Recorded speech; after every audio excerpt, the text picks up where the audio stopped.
মুশাজারাতে সাহাবাত আপনারা বুঝেছেন যে হযরত ওসমান রাদিয়াল্লাহু তাআলা আনহু শাহাদাতের পর থেকে কিছু সমস্যা হয়েছে। সমস্যা বলতে আরও স্পষ্ট করে বলতে গেলে সাহাবীদের মধ্যে পরস্পর যুদ্ধ হয়েছে, যেখানে এর আগ পর্যন্ত দেখা যাচ্ছে মুসলমানদের সাথে কাফিরদের লড়াই হচ্ছে, আর হযরত ওসমানের শাহাদাতের পরে দেখা গেল মুসলমানেই লড়াই হচ্ছে, এবং যেখানে দুই পক্ষেই সাহাবীরাও আছেন, তাবেঈরাও আছেন, এবং বড় বড় সাহাবীরাও আছেন, বড় বড় তাবেঈরাও আছেন। তো মুশাজারাতে সাহাবার সময়কালটা কতটুকু? পুরো সময়টা তো এটা হয়নি, সাহাবীদের যুদ্ধ সে 110 হিজরি পর্যন্তই ছিল। 35 হিজরিতে হযরত ওসমান রাদিয়াল্লাহু তাআলা আনহু ইন্তেকাল করেন, আর 40 হিজরিতে ইন্তেকাল করেন হযরত আলী রাদিয়াল্লাহু তাআলা আনহু। তো এক হিসেবে বলতে গেলে 35 হিজরি থেকে 40 হিজরি পর্যন্ত যে সময়, এটা হচ্ছে মুশাজারাতের সময়কাল। কিন্তু এই সময়টাও পুরোটা আসলে মুশাজারা হয়নি, মুশাজারা হয়েছে আরও সংক্ষিপ্ত। সেটা হচ্ছে 35 হিজরি থেকে 37 হিজরি। 35 হিজরিতে ওসমান রাদিয়াল্লাহু তাআলা আনহুর ইন্তেকাল, 36 হিজরিতে জঙ্গে জামাল, যেখানে এক পক্ষে আয়েশা রাদিয়াল্লাহু তাআলা আনহা ছিলেন, অপরপক্ষে আলী রাদিয়াল্লাহু তাআলা আনহুর বাহিনী ছিল। আর 37 হিজরিতে জঙ্গে সিফিন, যেখানে এক পাশে মুআবিয়া রাদিয়াল্লাহু তাআলা আনহু, আমর ইবনুল আস রাদিয়াল্লাহু তাআলা আনহু, এবং অপর পাশে ছিলেন আলী রাদিয়াল্লাহু তাআলা আনহুর বাহিনী। তো তার মানে আমরা দেখছি কি মুশাজারাতটা মূলত 2 বছর হয়েছে, কিন্তু মুশাজারাতের প্রতিক্রিয়া এবং প্রভাব এখনও আছে, মানে প্রায় 1400 বছর পার হয়ে গেলেও এখনও আছে। তো মুশাজারাতটা আসলে আলোচনা কেন জরুরি? একটা ঘটনা সেখানে ঘটেই গেছে, এবং ইমাম শাফি রাহিমাহুল্লাহ আরও পরে এসে বলেছেন যে মুশাজারাতে যা ঘটে গেছে, যত রক্ত ঝরেছে, এটার কোনো কিসাস হবে না এবং এটার কোনো বদলা নেই, এটা নিয়ে আলোচনারও কিছু নেই। তো তাহলে এত পরে এই আলোচনাগুলো কেন দরকার? কারণ আলোচনাটা তো আসলে অস্বস্তিকর।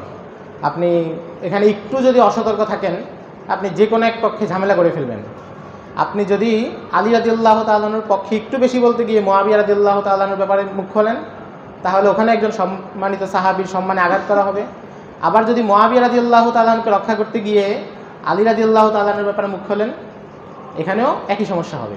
এবং এটা অনেকের হয়, অনেকে ইনসাফ করতে না পেরে, জায়গাটা আসলেই কঠিন, মানে খুব পিচ্ছিল রাস্তায় আপনি চলতে গেলে যে কোনো মুহূর্তে যেমন পদচ্যুত হওয়ার সম্ভাবনা থাকে, এখানেও ঠিক তাই দেখা গেছে।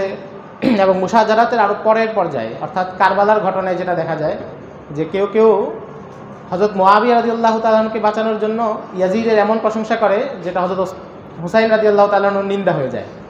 আবার হযরত হুসাইনের প্রতি এত বেশি মহব্বত দেখাতে যায় যেটা হচ্ছে আবার মুআবিয়া রাদিয়াল্লাহু তাআলা আনহু পর্যন্ত কথা চলে যায়। যেমন এখন আশুরা মাস চলতেছে, এই সময় আপনারা দেখবেন যে শিয়াদের প্রচুর উল্টাপাল্টা বক্তব্য থাকে। আবার যারা শিয়াদের মোকাবেলা করতে গিয়ে ইয়াজিদের এত প্রশংসা শুরু করে যেটা আবার নাসিবিয়দের দিকে চলে যায়। তো এই দুই প্রান্তিকতা আছে। তো এই জন্য আসলে আলোচনাটা খুবই স্পর্শকাতর। তো কথা হচ্ছে যে এই স্পর্শকাতর হওয়ার পরেও এই আলোচনাটা আসলে কেন দরকার?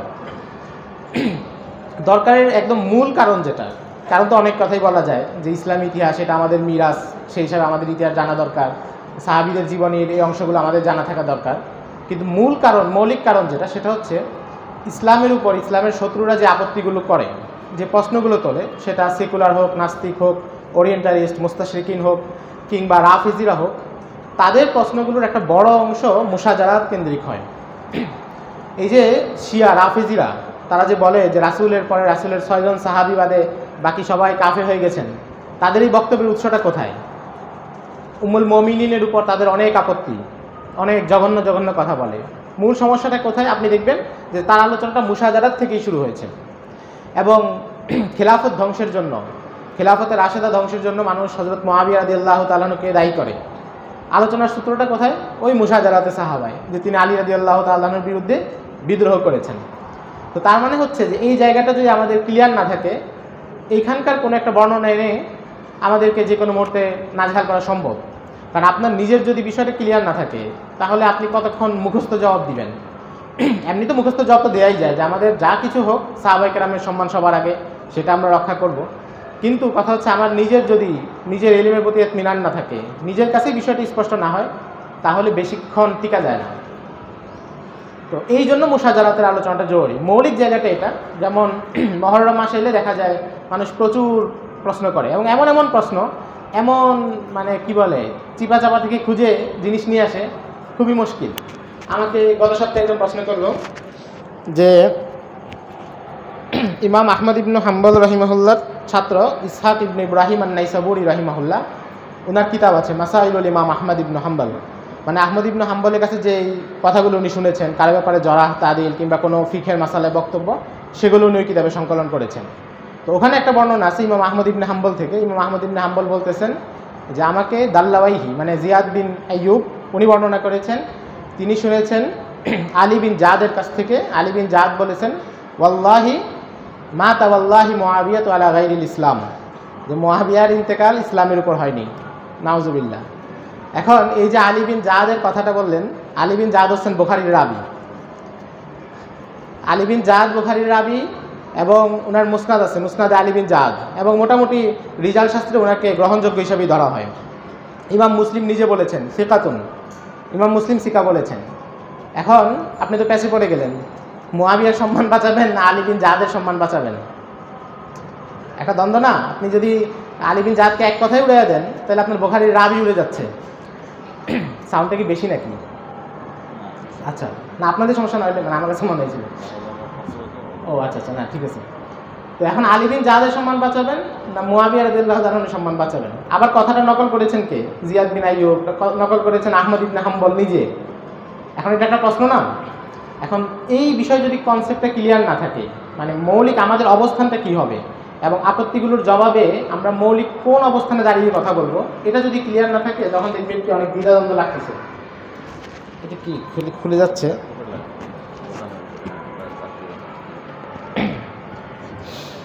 তো এই ধরনের অনেক প্রশ্ন করে, যেমন সহিহ বুখারীতে একটা বর্ণনা আছে আম্মার ইবনে ইয়াসির রাদিয়াল্লাহু তাআলা আনহুকে নবীজি বলেছেন তাকতুল হুলফিয়াতুল বাগিয়া, যে তাকে বিদ্রোহীদের একটা দল হত্যা করবে, ইয়াদউহুম ইলাল জান্নাতি ওয়া ইয়াদউনাহু ইলান নার। আম্মার তাদেরকে জান্নাতের দিকে ডাকবে আর তারা আম্মারকে জাহান্নামের দিকে ডাকবে। এখন এটা একদম স্বতঃসিদ্ধ কথা যে আম্মার ইবনে ইয়াসিরের শাহাদাত হয়েছে মুআবিয়া রাদিয়াল্লাহু তাআলা আনহুর বাহিনীর হাতে। যে ব্যক্তি ওনাকে হত্যা করেছে সে হযরত মুআবিয়া রাদিয়াল্লাহু তাআলা আনহুর বাহিনীর লোক ছিল। ইমাম দারাকুতনি বলেছেন, ইবনে হাজার আসকালানি বলেছেন, ইবনে খালদুন বলেছেন, সবাই বলেছেন। এখন আপনি কি বুখারীর হাদিস রক্ষা করবেন নাকি হযরত মুআবিয়া জাহান্নামের দিকে ডাকছেন সেখান থেকে রক্ষা করবেন? মানে এটা উভয় সংকট। মানে যদি বিষয়টা জানা না থাকে তাহলে দেখবেন এটা একটা উভয় সংকট, এবং এই উভয় সংকটের পরে অনেকে হাদিসকে অস্বীকার করে ফেলেন। মানে কেউ কেউ হযরত মুআবিয়া রাদিয়াল্লাহু তাআলা আনহুর পক্ষে বাঁচানোর জন্য ওনারা বলেন যে না, হাদিসটাই সহিহ না। তো এগুলো হচ্ছে যে ঝামেলাটা কোথায় হয়, যে যদি আমার কাছে স্পষ্ট না থাকে তখন হচ্ছে আমি গায়ের জোরে কিছু একটা বলতে হয়। তো এই জন্য আমাদের কাছে মৌলিকভাবে এই বিষয়গুলো ক্লিয়ার থাকা দরকার। অনেক মানে মুশাজারাত তো আমি দুইটা বললাম, মানে এই ধরনের প্রচুর প্রশ্ন আছে। যেমন নবীজি একটা হাদিসে বলেছেন যে আমার স্ত্রীদের মধ্যে একজনকে দেখে বাওয়াব নামক স্থানের কুকুর ডাকবে। তো এটা হচ্ছে উম্মুল মুমিনিন যখন বসরায় যাচ্ছিলেন সেনাবাহিনী নিয়ে, তো পথে উনি ওই স্থানে আসার পরে কুকুর ডাকা শুরু করছে, তখন উম্মুল মুমিনিনের ওই হাদিসের কথা মনে পড়ছে। তো এটা দিয়ে শিয়ারা বলে যে এই যে নবীজি যে কথা বলছেন ওইটাই তো হলো, ওনাকে দেখে কুকুরও ডাকছে। এখন এই ব্যাখ্যা থেকে বাঁচানোর জন্য আবার অনেকে কি হাদিসটি অস্বীকার করে ফেলে যে না এই হাদিস সহিহ না, অথচ হাদিস সহিহ, অনেক কিতাবে আছে মুহাদ্দিসিনরা সহিহ বলেছেন। তার মানে ব্যাপারটা কি? তার মানে ব্যাপারটা হচ্ছে যে আমাদেরকে হাদিসটা ব্যাখ্যা জানতে হবে এবং এখানে আমাদের অবস্থান কি সেটা জানতে হবে। তো আমাদের দর্শে নিজামিতে একটা যে বিষয় হয় সেটা হচ্ছে যে আমরা যখন সিয়াসিত্তা পড়ি তখন সাধারণত ফিকহি দিকটাকে আমরা গুরুত্ব দিই, মানে এখানকার হাদিসগুলো থেকে মাসলা ইসতিনবাত আমাদের মাযহাবের পক্ষে যে আলোচনা সেটা নিয়ে আলোচনা হয়। কিন্তু সিয়াসিত্তাতেও প্রচুর বর্ণনা আছে যেগুলো হচ্ছে মুশাজারাত সংক্রান্ত বর্ণনা, এটা সম্পর্কে সাধারণত বিস্তারিত এসে আলোচনা হয় না। তো তখন হয় কি যে সিয়াসিত্তার ভিতর থেকে আপনাকে কোনো বর্ণনা আনতেছে, আপনি বলতেছেন যে ভাই তারিখ ও তাবারিতে অনেক ধরনের বর্ণনা আছে, আল বিদায়া ওয়ান নিহায়াতে অনেক ধরনের বর্ণনা আছে। তো তারা বলবে ঠিক আছে তোমাকে তারিখের কিছু দিব না, হাদিস থেকেই দিচ্ছি। হাদিস থেকে কি দিচ্ছে যে মুআবিয়া রাদিয়াল্লাহু তাআলা আনহু তো সবসময় আলী রাদিয়াল্লাহু তাআলা আনহুকে গালমন্দ করতেন। দলিল কি? এই যে দেখো সহিহ মুসলিমের হাদিস, সাদ ইবনে আবি ওয়াক্কাসকে তিনি জিজ্ঞাসা করছেন যে কি খবর, আপনি আলী রাদিয়াল্লাহু তাআলা আনহুকে গালমন্দ করেন না কেন? এটা মানে কি বুঝাচ্ছে? যে তিনি এটার সাপোর্টে এবং সাদ ইবনে আবি ওয়াক্কাস কেন গালমন্দ করেন না সেটা জিজ্ঞাসা করতেছেন। তো এটা তো একদম মুসলিমের হাদিস, দলিল নাও। এভাবে মুশাজারাতের অনেক আলোচনা সিয়াসিত্তা থেকে তারা প্রশ্ন করে, সিয়াসিত্তার বিভিন্ন বর্ণনা এনে প্রশ্ন করে। তো আসলে এখানে মুশাজারাতের যে বিষয়টা, এখানে আপনার প্রত্যেকটা আলাদা আলাদা জবাব জানার দরকার নাই। আপনার যদি মৌলিক কিছু জিনিস আপনার সামনে থাকে এবং সেটা আপনি আত্মস্থ করতে পারেন তাহলে দেখবেন যে সব শাখা প্রশাখা ওখান থেকেই ফেলে দিতে পারতেছেন। মানে ওই যে ফাআলা ফাআলা ওজন যদি মুখস্থ করেন, এবার যেই শব্দই আসে এখানে ফেলে তো ভেঙে করে নিতে পারবেন, এমন হচ্ছে আর কি মূল বিষয়টা। মুশাজারাতের আমরা ইতিহাসটা আলোচনার পূর্বে আমরা কয়েকটা মূলনীতি বলি যে আসলে মূলনীতিটা কি হবে। মুশাজারাত সংক্রান্ত যে সাহাবায়ে কেরাম এই পারস্পরিক যুদ্ধ বিদ্রোহ যাই হলো, সেটা হলো একদম প্রথম মূলনীতি হলো যেখানে উভয় পক্ষ যারাই ছিলেন তারা সবাই মুস্তাহিদ ছিলেন, তারা তাদের ইজতিহাদের ভিত্তিতে সিদ্ধান্ত নিয়েছেন, লড়াই করেছেন, এবং এই ইজতিহাদের ভিত্তিতে কারো ইজতিহাদ সঠিক ছিল, কারো ভুল ছিল। কাদের ইজতিহাদ সঠিক ছিল সেটাও আহলুস সুন্নাহ ওয়াল জামাতের ইমামরা বলে গেছেন, সেটা আমরা পরে বলবো। কিন্তু কোনো পক্ষকে গালমন্দ করার, দোষারোপ করার, অপরাধী মনে করার সুযোগ নেই। বিষয়টা কি আপনারা বুঝতে পারছেন? অর্থাৎ উভয় পক্ষের ইজতিহাদ ছিল, কোনো পক্ষকে আমরা গালমন্দ করব না। কারো পক্ষে গিয়ে আরেক পক্ষকে গালমন্দ করা এবং কারো পক্ষে শুধু এই জন্যই যাওয়া, একটা তো হচ্ছে যে আপনি যখন আলোচনা করবেন তখন আপনি বলে দিবেন যে উনার সিদ্ধান্ত সঠিক ছিল, আর আরেকটা হচ্ছে যে আপনি উনার সিদ্ধান্ত সঠিক ছিল বলার ইচ্ছা করছেন কেন, যেন আরেকজন যে ভুল ছিল ওটা একটা আক্রমণ করার সুযোগ পান, এই জন্য বলার সুযোগ নেই। এটা হচ্ছে প্রথম মূলনীতি। দ্বিতীয় মূলনীতি হলো যে একদিকে যখন সাহাবী থাকে আর অপর দিকে অনেক বড় ইমাম, ফকিহ, মুফাসসির, মুহাক্কিক, মুদাক্কিক, মুহাদ্দিস, অনেক বড় মানুষ, উনার কোনো মন্তব্য যদি সাহাবায়ে কেরামের বিরুদ্ধে থাকেও, তো আপনি ওই ইমামকে বাঁচানোর টেন্ডার নেওয়ার কোনো দরকার নেই, ইমামকে বাঁচানোর ঠিকাদারি নেওয়ার কোনো দরকার নেই, আপনি বাঁচাবেন সাহাবীকে। যেমন আমি আলী ইবনে জাদের বর্ণনার কথা বললাম, তো আলী ইবনুল জাদের এই বর্ণনা কোনো ইমাম বাঁচান নাই, বরং সবাই তার ব্যাপারে বলে গেছেন যে না, এই লোক ঝামেলা। ইমাম আহমদ ইবনে হাম্বল বলছেন যে তার কাছ থেকে আমি হাদিসই লিখবো না, উনি ওনার ছেলেকেও নিষেধ করছেন যে তুমি যে হাদিস লিখো না।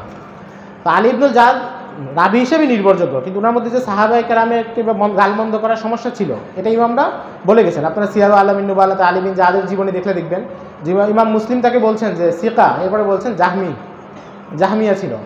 এবং উকাইলি রাহিমাহুল্লাহ কিতাবুদ দুআফার লেখক যিনি, তিনিও বলছেন যে না, এই লোকের ঝামেলা আছে, এই লোক থেকে ইয়ে করা যাবে না, সব নির্ভরযোগ্যভাবে নেওয়া যাবে না। কিন্তু আমাদের অনেক সময় হয় কি যে কোনো ইমামের বক্তব্য আনলে কেউ আমরা একটু টেনশনে পড়ে যায় যে এত বড় ইমাম কি ভুল কথা বললেন নাকি। এই ভুলটা কখনো করা যাবে না।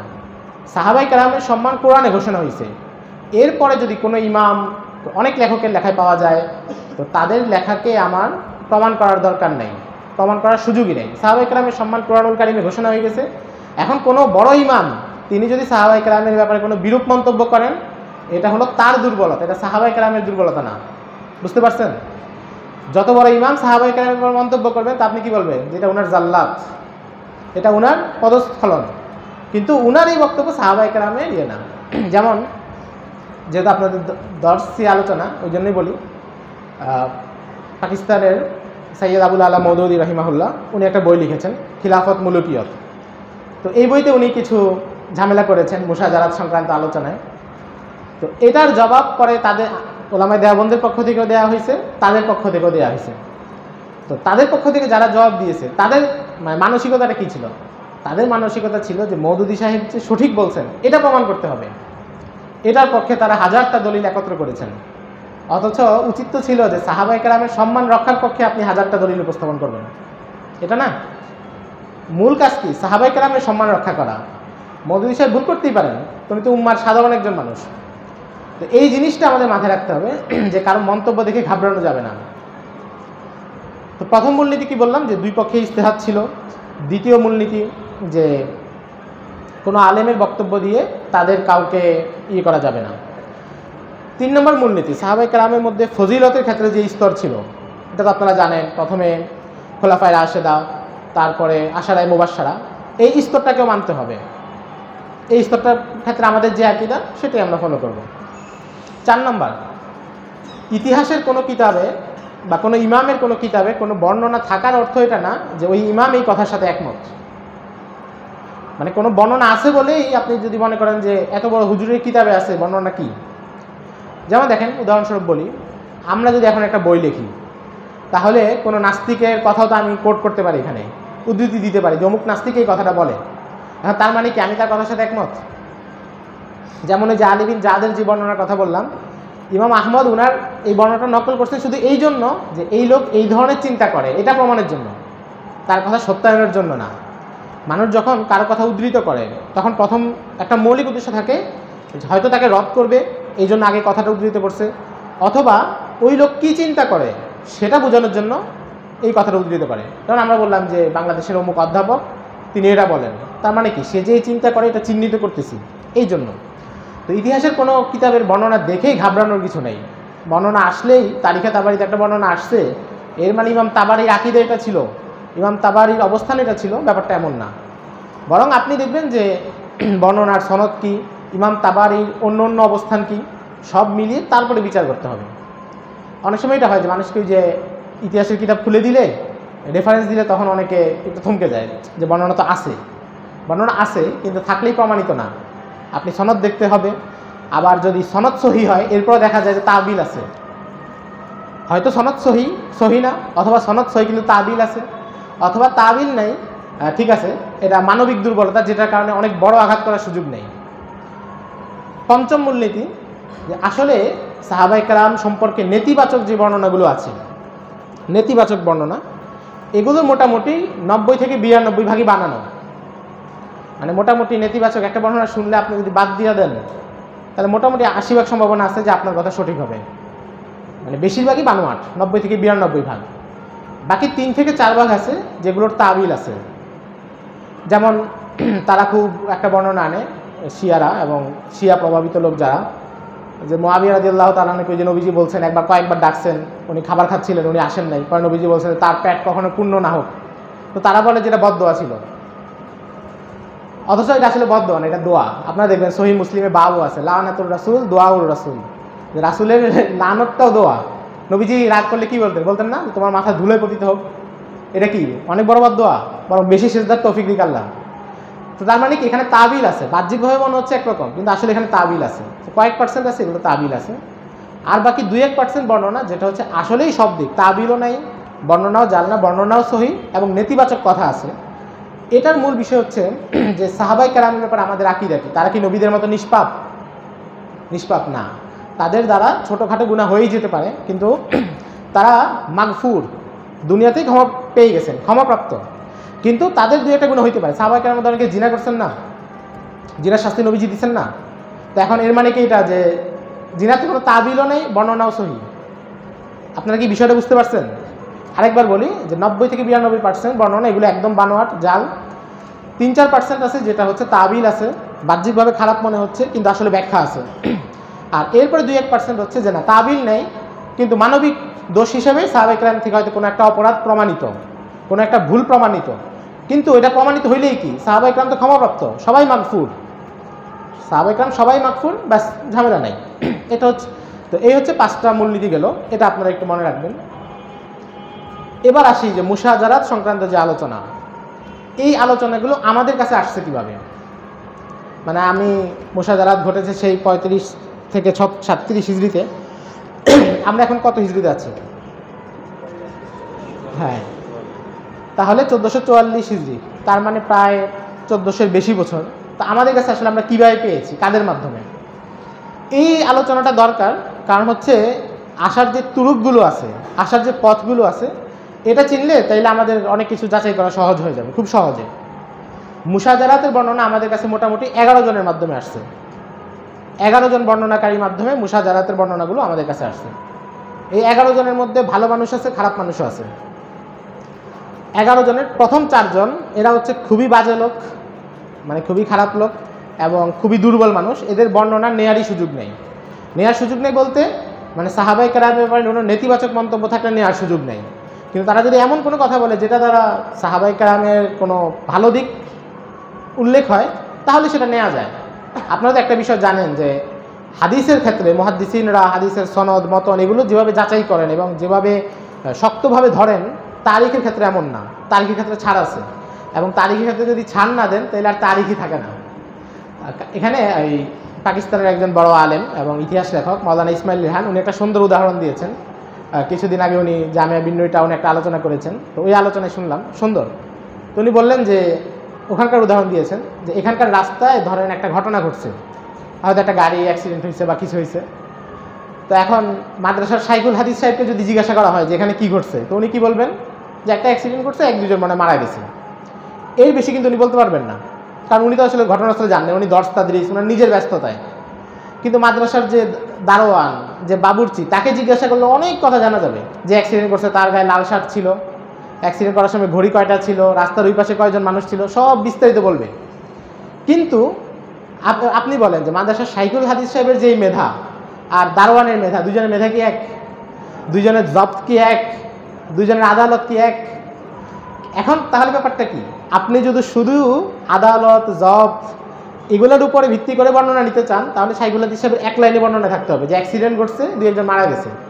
আর যদি পুরো ঘটনা সাজাইতে চান, তাহলে দারোয়ানের বর্ণনাটাও নিতে হবে, যার আদালত ওই পর্যায়ে না, কিন্তু সে বলতেছে অনেক বেশি। তো এখন হাদিসের ক্ষেত্রে তো আমাদের নবীজি বলছেন অল্প, বাস ওখানে কঠোরতা করার সুযোগ আছে। কিন্তু তারিখের ক্ষেত্রে এত বড় বড় ঘটনা যদি দুর্বল বর্ণনাকারীদের কাছ থেকে আপনি না নেন, তাহলে তো আর থাকতেছে না, তাহলে আর থাকবেই না। তো তারিখের ক্ষেত্রে সুযোগ আছে। তো এই জন্য বলতেছি যে যারা দুর্বল, যাদের বর্ণনা প্রত্যাখ্যাত, তাদের ওই বর্ণনাগুলোই প্রত্যাখ্যাত যেগুলো সাহাবায়ে কেরামের ব্যাপারে নেতিবাচক। যেমন ধরেন মাদ্রাসা মানে কোনো একটা জায়গায় একজন নিম্ন শ্রেণীর লোক, সে যদি কোনো প্রসিদ্ধ ব্যক্তির ব্যাপারে কোনো নেতিবাচক কথা বলে, এটা তো ধর্তব্য না। কারো প্রসিদ্ধ কারো সম্মান হানি করে কোনো কথা বলে ধর্তব্য না। কিন্তু সে যদি ওনার সম্মান বাড়ে এমন কোনো কথা বলে, সেটা ধরা যায়। ধরেন কোনো রিক্সাওয়ালা বললো যে অমুক মাদ্রাসা শাইখুল হাদিস শুনে এত বড় একটা অপরাধী, এটা তো আপনি নেবেন না। কিন্তু সে বললো যে শাইখুল হাদিস সাহেব আমার রিক্সায় উঠছেন, আমাকে 10 টাকা বাড়ায় দিচ্ছেন, এটা তো আপনি নেবেন। এই জিনিসটা বুঝতে হবে। তো এই যে 11 জনের কথা বললাম, 11 জনের প্রথম জন, তার নাম হচ্ছে লুত বিন ইয়াহিয়া আবু মিখনাফ। অনেক বর্ণনা করছে সে। আবু মিখনাফ মুশাজারাতে সাহাবার প্রচুর বর্ণনা করেছে, এবং মুশাজারাতে সাহাবা ছাড়াও কাদিসিয়া, ইয়ারমুক, মুসলমানদের যে পারস্য অভিযান, সিরিয়া অভিযান, এগুলো নিয়ে তার প্রচুর বর্ণনা আছে, এবং তার অনেক কিতাব আছে। ইবনুন নাদিমের আল ফিহরিস্ত কিতাবে তার অনেক কিতাবের তালিকা দেওয়া আছে, সবগুলো এখন পাওয়া যায় না, অনেকগুলো পাণ্ডুলিপি আকারে আছে, অনেকগুলো সন্ধান পাওয়া যায়নি। তো এই লুত বিন ইয়াহিয়া আবু মিখনাফ, তার সম্পর্কে জারাহ তাদিলের ইমামদের সবার বক্তব্য হচ্ছে যে তার বর্ণনা নেওয়া যাবে না। মারাত্মক ধরনের শিয়া ছিল, মিথ্যুক ছিল। এবং ইয়াহিয়া ইবনু মাইনকে এক রাবি সম্পর্কে জিজ্ঞাসা করা হয়েছে যে ওই রাবিটা কেমন, তো উনি বলতেছেন আরে সে তো আবু মিখনাফের চেয়েও মিথ্যাবাদী। তার মানে মিথ্যুক এই তুলনা দেওয়ার জন্যই তাকে ব্যবহার করা হইতো, যে সে তো অমুকের মানে ফেরাউনের চাইতে বড় ফেরাউন, বলে না এমন আর কি। তো আবু মিখনাফ হচ্ছে এই ধরনের মিথ্যুক লোক। আবু মিখনাফের কাছ থেকে প্রচুর বর্ণনা আছে, আপনারা তারিখে তাবারি খুললে দেখবেন উনি আবু মিখনাফ থেকে প্রায় 500 বর্ণনা আনছেন, এবং এগুলোর বেশিরভাগই মুশাজারাত সংক্রান্ত বর্ণনা। আপনি যেই বর্ণনাটাই দেখবেন যে মোটামুটি একটু ঝামেলাওয়ালা বর্ণনা, সাহাবায়ে কেরামের ব্যাপারে একটু নেতিবাচক বর্ণনা, খুললে দেখবেন এটা আবু মিখনাফ থেকে আসছে। যেমন কয়েকদিন আগে একজন আমাকে দেখালেন যে আল বিদায়া ওয়ান নিহায়াতে একটা বর্ণনা যে মুআবিয়া রাদিয়াল্লাহু তাআলা আনহু নার ইন্তেকালের আগে ইয়াজিদকে ওসিয়ত করে গেছেন যে আব্দুল্লাহ ইবনে জুবাইর লোকটাকে ঘাড়ের মধ্যে আঘাত করো, নাহলে সে সামনে রাখতে পারবে না। তো ওই লোক আমাকে বললো যে আল বিদায়া ওয়ান নিহায়াতে এটা আছে।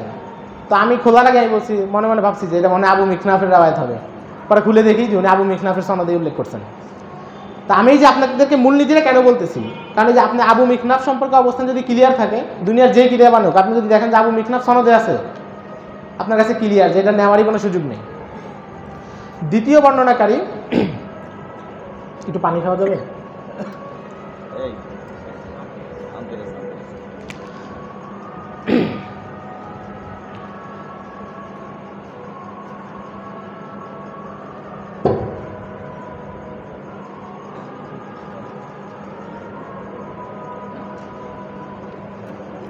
এখানে রাখলে শুরু করবে না।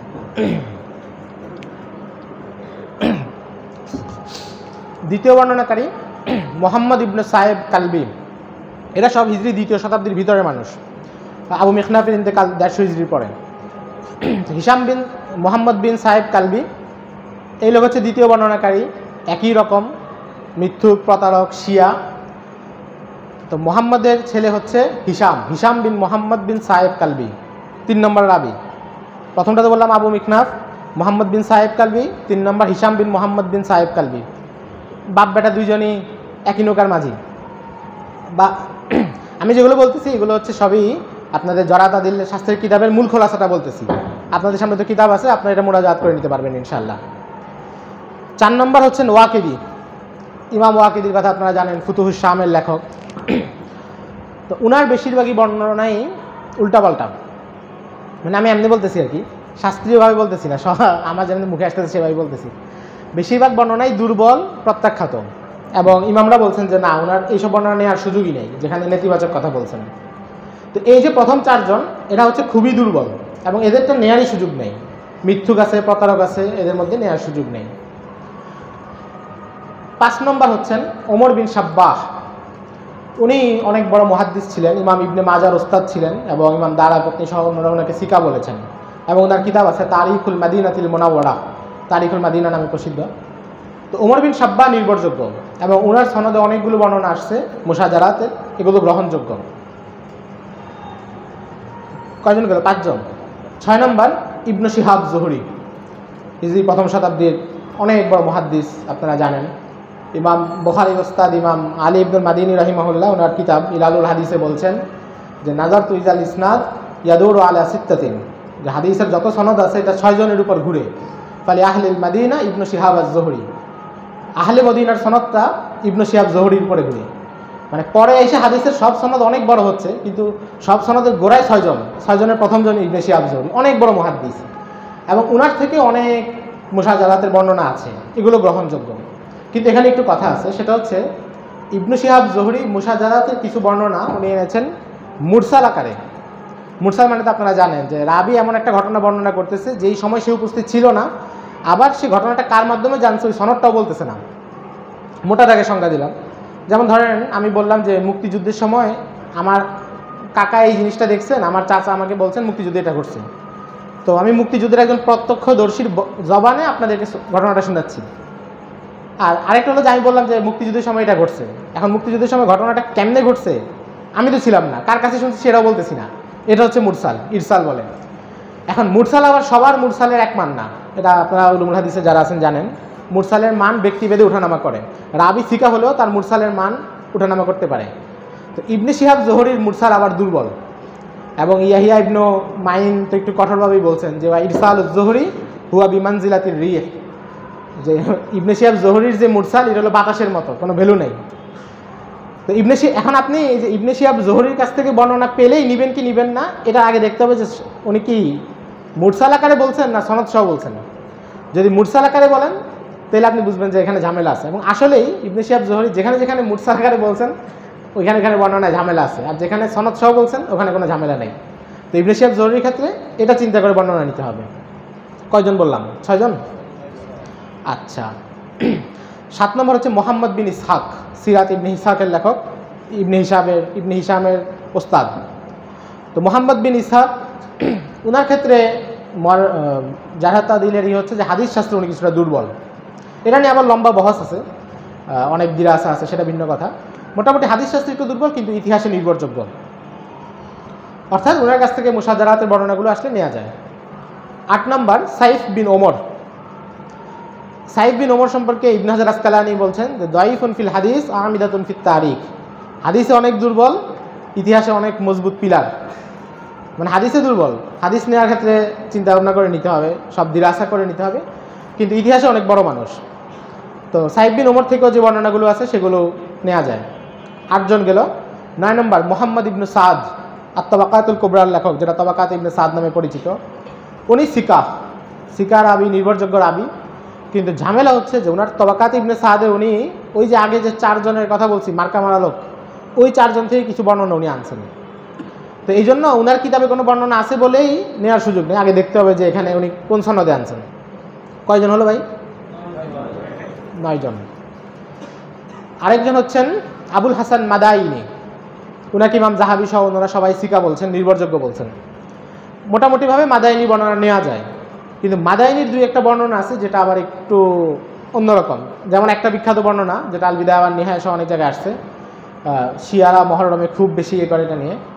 সেটা হচ্ছে যে ইয়াজিদ যখন হাররায় আক্রমণ করে, মদিনায় আক্রমণ করে কারবালার ঘটনার পরে, তো মাদাইনি বলছেন যে হাররায় 3 দিনে 1000 মহিলাকে ধর্ষণ করা হয়েছে।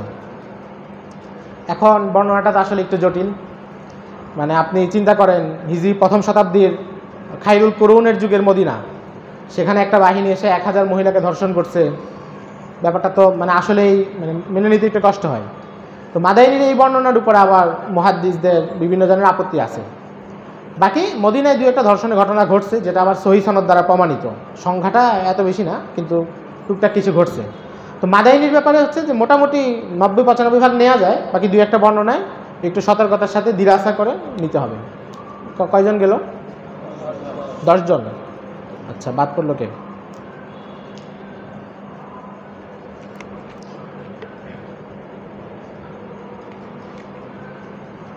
কার কার নাম বলছি একটু বলেন তো কেউ?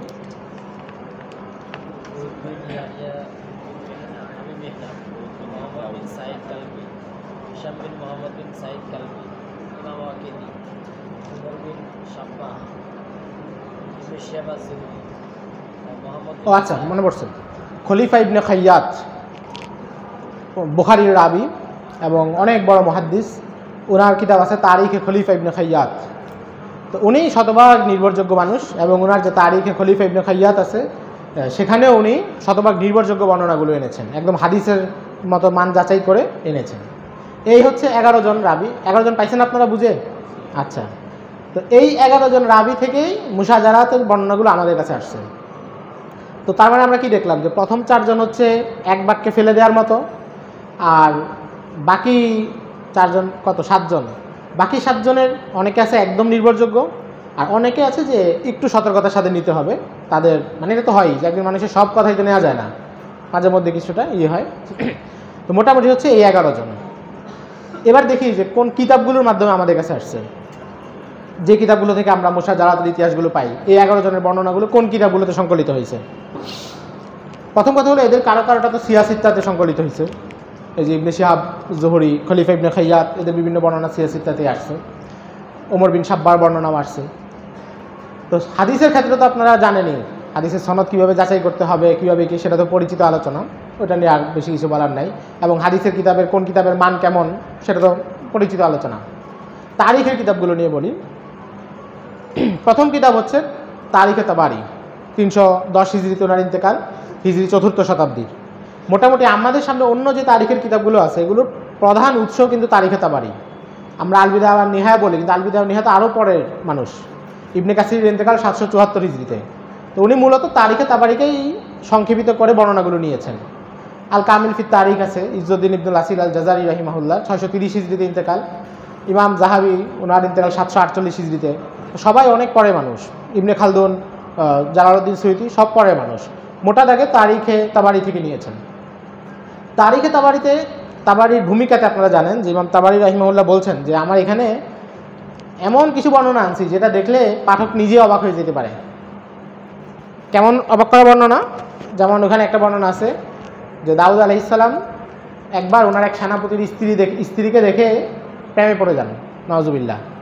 সেনাপতির স্ত্রী গোসল করতেছিল, উনি ওই অবস্থা দেখে ফেলছেন।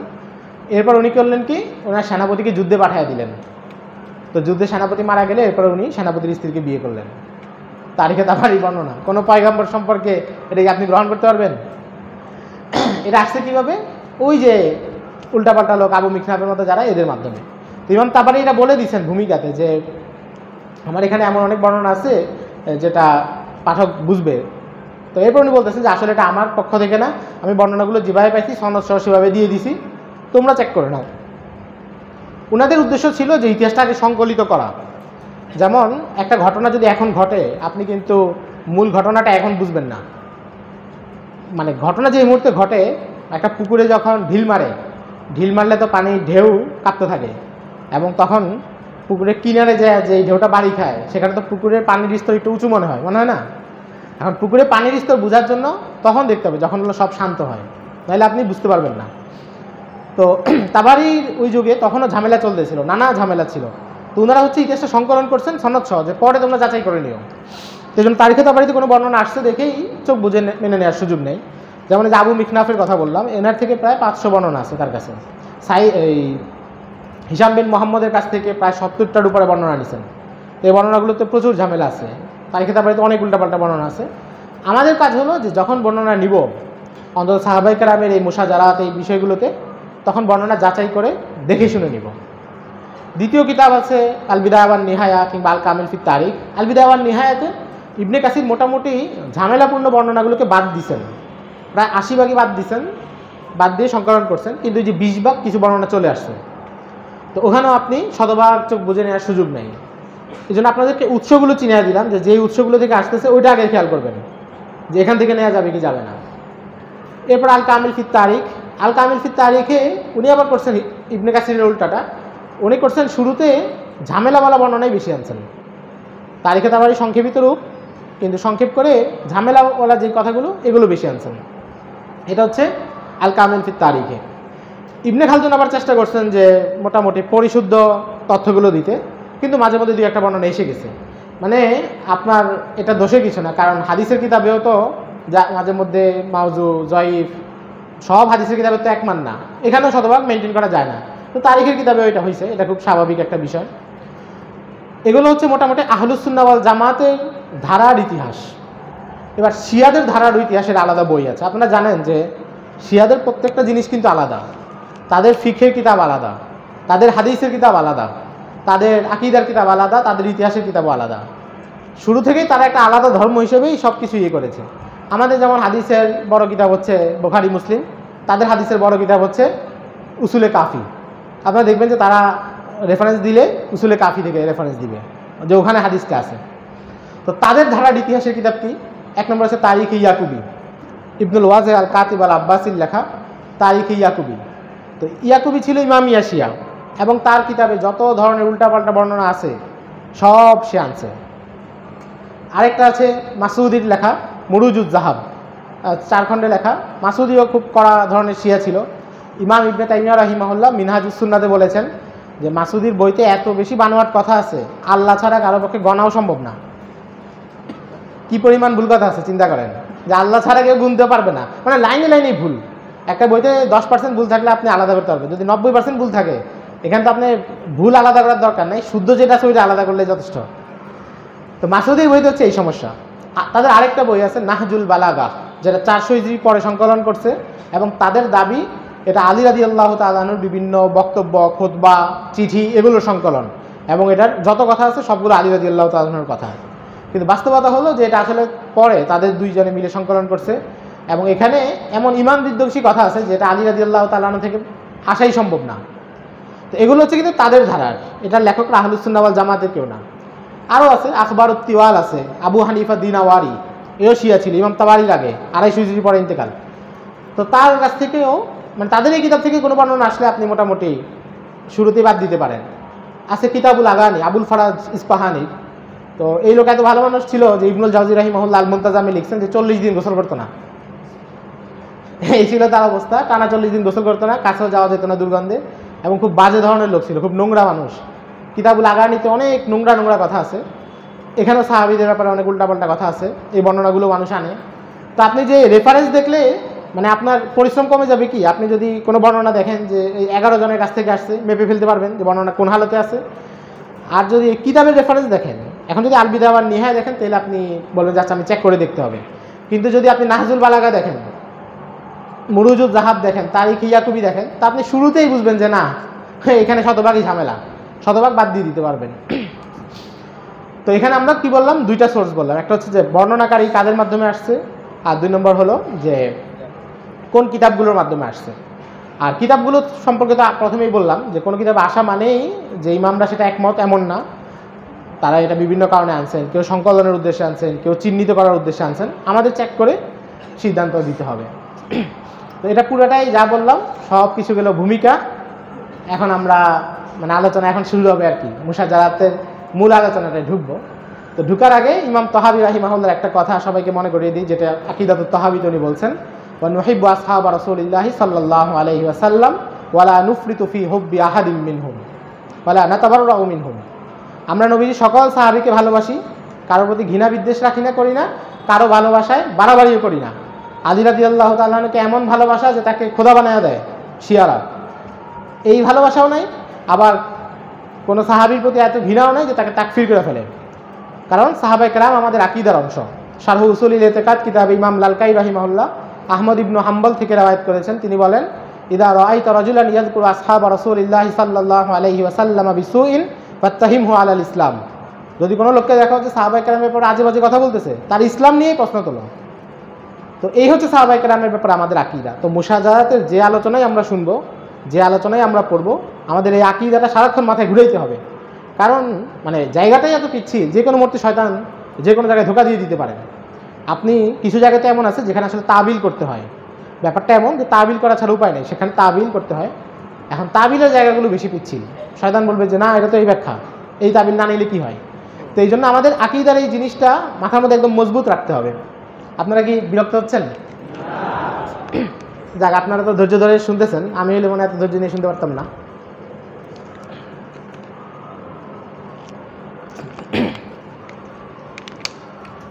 মুশাজারাত শুরু কবে থেকে বলছি? 35 হিজরি থেকে। এবার আমরা আরেকটু পিছনে যাই, 10 হিজরি আগে যাই, যে নবীজি সাল্লাল্লাহু আলাইহি ওয়াসাল্লাম তিনি আশরাতুস সাআ বলেছেন, আখিরুজ্জামান নিয়ে অনেক ভবিষ্যৎবাণী করেছেন, উম্মতকে অনেক নির্দেশনা দিয়েছেন। মুশাজারাত বা ফিতনার যুগ সম্পর্কে নবীজি কোনো ইশারা দিয়েছেন কিনা? নবীজি একাধিক হাদিসে মুশাজারাত বা ফিতনার এই সময়টা সম্পর্কে ইশারা দিয়েছেন। যেমন আমরা তো বলেছি যে মুশাজারাত শুরু হয়েছে হযরত ওসমানের শাহাদাত থেকে। তো নবীজি একদিন উহুদ পাহাড়ের উপরে উঠেছেন, ওনার সাথে আবু বকর রাদিয়াল্লাহু তাআলা আনহু, ওমর রাদিয়াল্লাহু তাআলা আনহু এবং ওসমান রাদিয়াল্লাহু তাআলা আনহু ছিলেন। তো হঠাৎ উহুদ পাহাড় একটু কেঁপে উঠলো, হয়তো ভূমিকম্প বা অন্য কোনো কারণে। তো নবীজি উহুদ পাহাড়ের উপর পা দিয়ে একটা ধাক্কা দিয়ে বললেন, গাড়ি তুমি কাঁপতেছো কেন? এই মুহূর্তে তোমার উপরে নবী, সিদ্দিক এবং শহীদ ছাড়া আর কেউ নাই। তো এই হাদিসে কি বোঝা যাচ্ছে? যে সিদ্দিক তো আবু বকর রাদিয়াল্লাহু তাআলা, তাহলে বাকি দুজন শহীদ, যেহেতু নবী তো নবীজি। তো এখানে এই হাদিস একটা ইঙ্গিত পাওয়া যায়, বুখারীর হাদিস, একটা ইঙ্গিত পাওয়া যায় যে ওসমান রাদিয়াল্লাহু তাআলা আনহু শহীদ হবেন, ওমর রাদিয়াল্লাহু তাআলা আনহু শহীদ হবেন। খালেদ ইবনে আরতুফা রাদিয়াল্লাহু তাআলা আনহুকে একবার নবীজি বলছেন যে, হে খালেদ, আমার মৃত্যুর পরে অনেক ফিতনা ঝামেলা হবে, তুমি সে সময়ে আল্লাহর বান্দা হিসেবে নিহত হয়েও, কিন্তু কারো হত্যাকারী হয়েও না। মুহাম্মদ ইবনে মাসলামাকে একবার নবীজি বলেছেন, এগুলো হাদিস সব সহিহ অথবা হাসান যা বলতেছি, একবার বলেছেন যে যখন ফিতনার যুগ দেখবে তুমি তরবারি ভেঙে ঘরে বসে থাকো। এবং উনি নসিহত মেনে চলছেন। যখন এই মুশাজারাতের ঝামেলাগুলো হয়েছে, উনি শহরের বাইরে গিয়ে নিজের তরবারি ভেঙে ঘরে বসেছিলেন, যে আমাকে নবীজি এই নসিহত করেছেন। তিরমিজির হাদিসে আছে, নবীজি একবার ওসমান রাদিয়াল্লাহু তাআলা আনহুকে বলছেন যে, হে ওসমান, আল্লাহ তোমাকে একটা জামা পরাবেন, এই জামাটা মানুষ তোমার গা থেকে খুলে নিতে চাইবে, কিন্তু তুমি এটাকে খুলবে না। তো মুহাদ্দিসিনে কেরাম বলেন যে এখানে জামা বলতে খেলাফত উদ্দেশ্য, যে আল্লাহ তোমাকে খেলাফত দিবেন, মানুষ খেলাফত কেড়ে নিতে চাবে, তুমি খেলাফতটা তাদের হাতে দিও না। আরেকবার এক মজলিসে সাহাবায়ে কেরাম বসা, তো নবীজি বললেন যে, আব্দুল্লাহ ইবনে ওমর রাদিয়াল্লাহু তাআলা আনহু হাদিসটা বর্ণনা করেছেন। তো নবীজি বললেন, একটা লোক হেঁটে যাচ্ছে দূর থেকে, তো নবীজি বললেন যে এই লোক অন্যায়ভাবে মাজলুম হিসেবে নিহত হবে। তো আব্দুল্লাহ ইবনে ওমর বলেন যে আমরা তাকায় দেখলাম হযরত ওসমান রাদিয়াল্লাহু তাআলা আনহু। হযরত ওমর রাদিয়াল্লাহু তাআলা আনহু সম্পর্কে নবীজি একবার বলেছেন যে ওমর হচ্ছে তোমাদের এবং ফিতনার মাঝখানে একটা দরজা, এই দরজা যতক্ষণ থাকবে তোমাদেরকে কোনো ফিতনা স্পর্শ করবে না। আরেকবার নবীজি মদিনার একটা ঘরের ছাদে উঠছেন, তো ছাদে উঠে তিনি বললেন যে তোমাদের এই শহরে যেখানে যেখানে বৃষ্টির ফোঁটা পড়লে যেমন মাটিতে একটা দাগ পড়ে না, মানে যেই মুহূর্তে ফোঁটাটা পড়ে মাটিতে ছোট্ট গোল হয়, তো তোমাদের এই মদিনার যেই ঘরে ফিতনার ফোঁটা পড়বে ওটা আমি স্পষ্ট দেখতেছি। ইমাম নববী রাহিমাহুল্লাহ, এরা হাদিসটা বুখারী মুসলিম দুইখানেই আছে, ইমাম নববী রাহিমাহুল্লাহ এবং ইবনু হাজার আসকালানী রাহিমাহুল্লাহ হাদিসের ব্যাখ্যায় বলতেছেন যে আসলে নবীজি মুশাজারাত সম্পর্কে এটা বলেছেন, যে মদিনায় যে জায়গায় ফিতনা উনি সেটা বলেছেন। আরেকবার নবীজি বলছেন যে ইরাক থেকে, 3 বার বলছেন যে ইরাক থেকে ফিতনা আসবে, ইরাক থেকে ফিতনা আসবে। তা আসলে দেখা গেছে ফিতনার একটা বড় মার্কাজ ছিল ইরাক, কুফা, বাসরা এইসব শহরে, ওয়াসিতে। তো নবীজির হাদিসে একটা ভালো নির্দেশনা পাওয়া যায়। ওমর রাদিয়াল্লাহু তাআলা আনহু একদিন হযরত আবু হুরায়রা রাদিয়াল্লাহু তাআলা আনহুর সাথে বসা ছিলেন। তো আবু হুরায়রা রাদিয়াল্লাহু তাআলা আনহুকে জিজ্ঞাসা করলেন যে আপনি আমাকে ফিতনা থেকে বাঁচার উপায় বলেন, মানুষ যে ফিতনায় পড়ে ওইটা থেকে বাঁচার উপায় বলেন। তা আবু হুরায়রা, বুখারীর হাদিস, আবু হুরায়রা রাদিয়াল্লাহু তাআলা আনহু বললেন যে মানুষ টাকা পয়সার কারণে যে ফিতনায় পড়ে, টাকা পয়সার লোভে পড়ে, এটা একটা ফিতনা, দুনিয়ার লোভে পড়ে ফিতনা। ছেলে সন্তান, আত্মীয় স্বজনের কারণে যে ফিতনায় পড়ে, নফল সদকা করলে এই ফিতনাগুলো দূর হয়ে যায়, নফল সদকা করলে এই ফিতনা দূর হয়ে যায়। ওমর রাদিয়াল্লাহু তাআলা আনহু বললেন যে না, আমি এই ফিতনা সম্পর্কে বলি নাই, আমি সবচেয়ে ভয়ঙ্কর ফিতনা যেটা অন্ধকার কালো রাতের মতো আসবে সেই ফিতনা সম্পর্কে জিজ্ঞাসা করছি। তা আবু হুরায়রা রাদিয়াল্লাহু তাআলা আনহু বললেন সেটা নিয়ে আপনার চিন্তা করার কোনো কারণ নেই, আপনার মাঝখানে ওই ফিতনার মাঝখানে একটা দরজা আছে, আপনার জন্য টেনশন কিছু কারণ নেই। তো ওমর রাদিয়াল্লাহু তাআলা আনহু বললেন যে ওই দরজাটা কি ভেঙে ফেলা হবে নাকি খুলে ফেলা হবে? আবু হুরায়রা রাদিয়াল্লাহু তাআলা আনহু বললেন যে দরজাটা ভেঙে ফেলা হবে।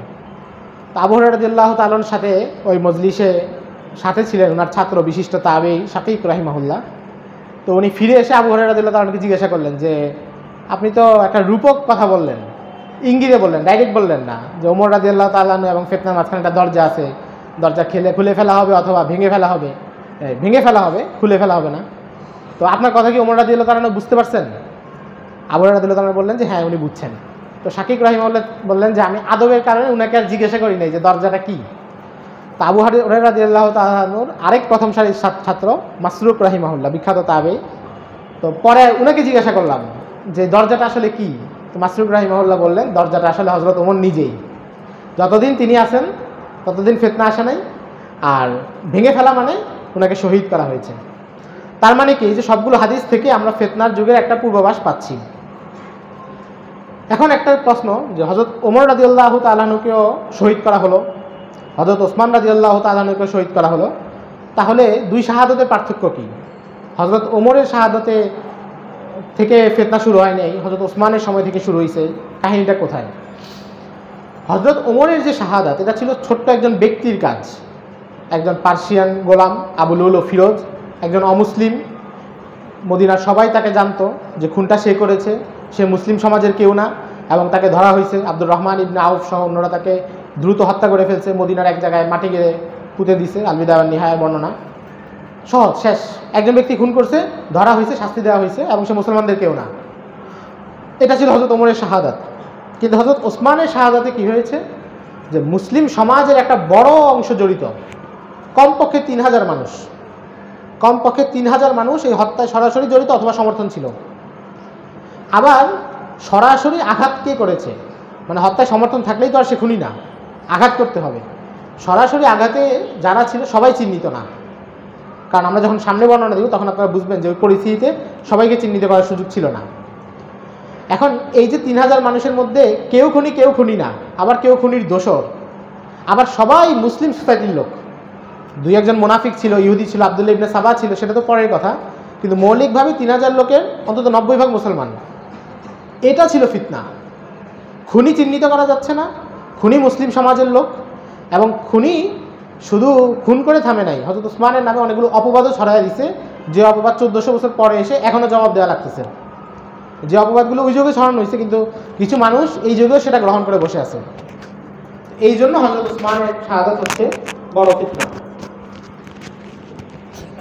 এবার আসি যে ফিতনার সূত্রপাতটা কোথা থেকে। 24 হিজরিতে ইয়ামানে একজন ইহুদি সে ইসলাম গ্রহণ করে। কালো কুচকুচে এক লোক ইসলাম গ্রহণ করে, এবং ইসলাম গ্রহণের পরে তার নাম দেওয়া হয় আব্দুল্লাহ ইবনে সাবা। তো সে যুগে মুসলিম সমাজে নীতি ছিল, বা এখনও তো এটা আছে, যে একটা মানুষ ইসলাম গ্রহণ করার পরে ইলম শিখার জন্য সে কোনো বড় আলেম, বড় বুজুর্গ তার সান্নিধ্যে থাকবে। ইসলাম গ্রহণের করার পরে ইসলামের মৌলিক ইলম শিখার জন্য সাহাবীদের যুগে কেউ ইসলাম গ্রহণ করলে সাহাবীদের সান্নিধ্যে থাকতো, তাবেঈদের যুগে হলে তাবেঈদের সান্নিধ্যে থাকবে। তো ওই লোক ইসলাম গ্রহণ করছে, তখনও তো সাহাবীরা জীবিত, মাত্র 24 হিজরি, নবীজি ইন্তেকালের 14 বছর পরে। কিন্তু সে কারো কাছে যায় নাই, ইসলাম গ্রহণ করছে, সমাজে বলে দিচ্ছে আমি মুসলমান। এরপরে সে নিজে নিজে ইবাদত বন্দেগী শুরু করছে, কারোর সাথে সান্নিধ্য ছাড়া। নিজের একটা খানকা বানায় নিছে, এবং বিভিন্ন এলাকায় সফর করে করে তার বেশ কিছু ভক্ত মুরিদান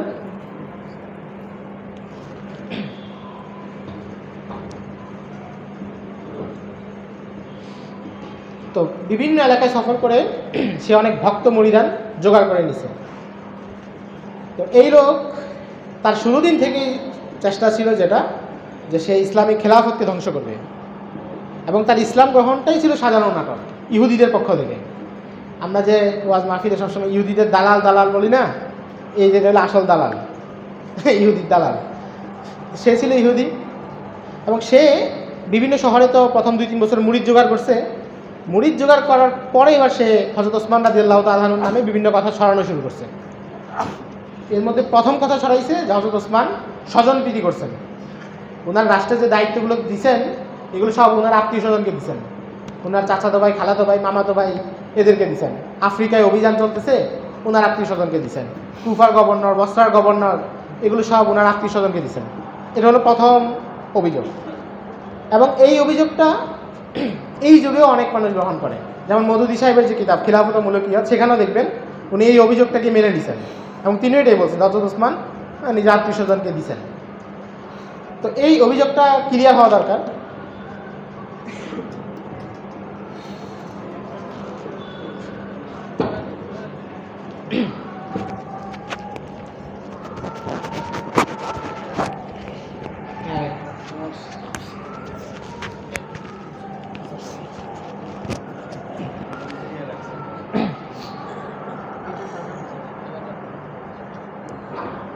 আচ্ছা বাইরে জামার সাথে লাগাই দিন।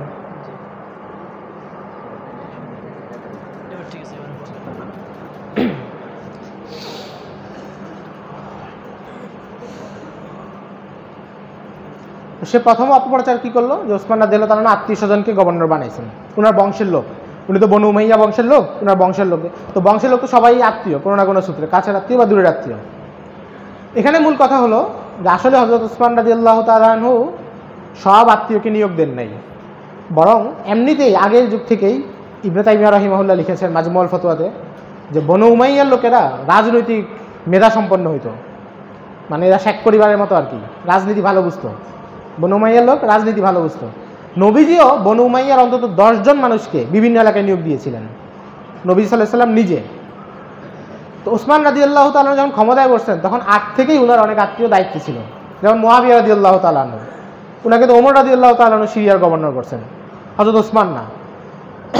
এরকম আরও অনেকে ছিল। অল্প 3 থেকে 4 জন মানুষকে ওসমান রাদিয়াল্লাহু তাআলা নিজে নতুন করে নিয়োগ দিয়েছেন বনু উমাইয়ার, কিন্তু তারা যোগ্য ছিল। এখন ওই যে একটা ব্যাপার থাকে না, অনেক সময় বলে যে সাহেবজাদাকে সুবিধা, কিন্তু সাহেবজাদা যদি যোগ্য হয় তাকে দায়িত্ব দিতে তো সমস্যা নেই। মানে স্বজন প্রীতি সেটা খারাপ কখন, যখন আপনি অযোগ্যকে জায়গায় বসাবেন, কিন্তু আপনি যোগ্য লোক, এখন যদি অযোগ্য লোককে অযোগ্য আত্মীয়কে দায়িত্ব দেওয়া যাবে না, এটা যেমন কোনো নিয়ম না, যোগ্য আত্মীয়কেও দায়িত্ব থেকে বঞ্চিত করতে হবে, এটাও তো কোনো নিয়ম না। কথাটা বুঝতে পারছেন না? তো হযরত ওসমান যাদেরকে নিয়োগ দিয়েছেন তারা সবাই যোগ্য ছিলেন, এটা হচ্ছে মৌলিক জায়গা। অযোগ্য কাউকে নিয়োগ দেন নাই। আর অনেকে আগে থেকেই নিযুক্ত ছিল, অন্তত 26 জন গভর্নর ছিল ওনার শাসন আমলে। এদের মধ্যে বনু উমাইয়া ছিল 19 থেকে 22 জন, কিছু সংখ্যা আছে, আবার অনেকে নিয়োগ পাইছে আবার সরে গেছেন।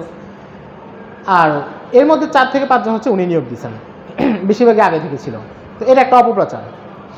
দ্বিতীয় আরেকটা অপপ্রচার যেটা ওই যুগের আব্দুল্লাহ ইবনে সাবারা করে নাই, পরে এসে করছে, মওদুদী সাহেব করছেন, এবং এরপর এটা এখন অনেকেই গ্রহণ করে। সেটা হচ্ছে তারা বলে যে হযরত ওসমান তুলাকাদেরকে দায়িত্ব দিয়েছেন।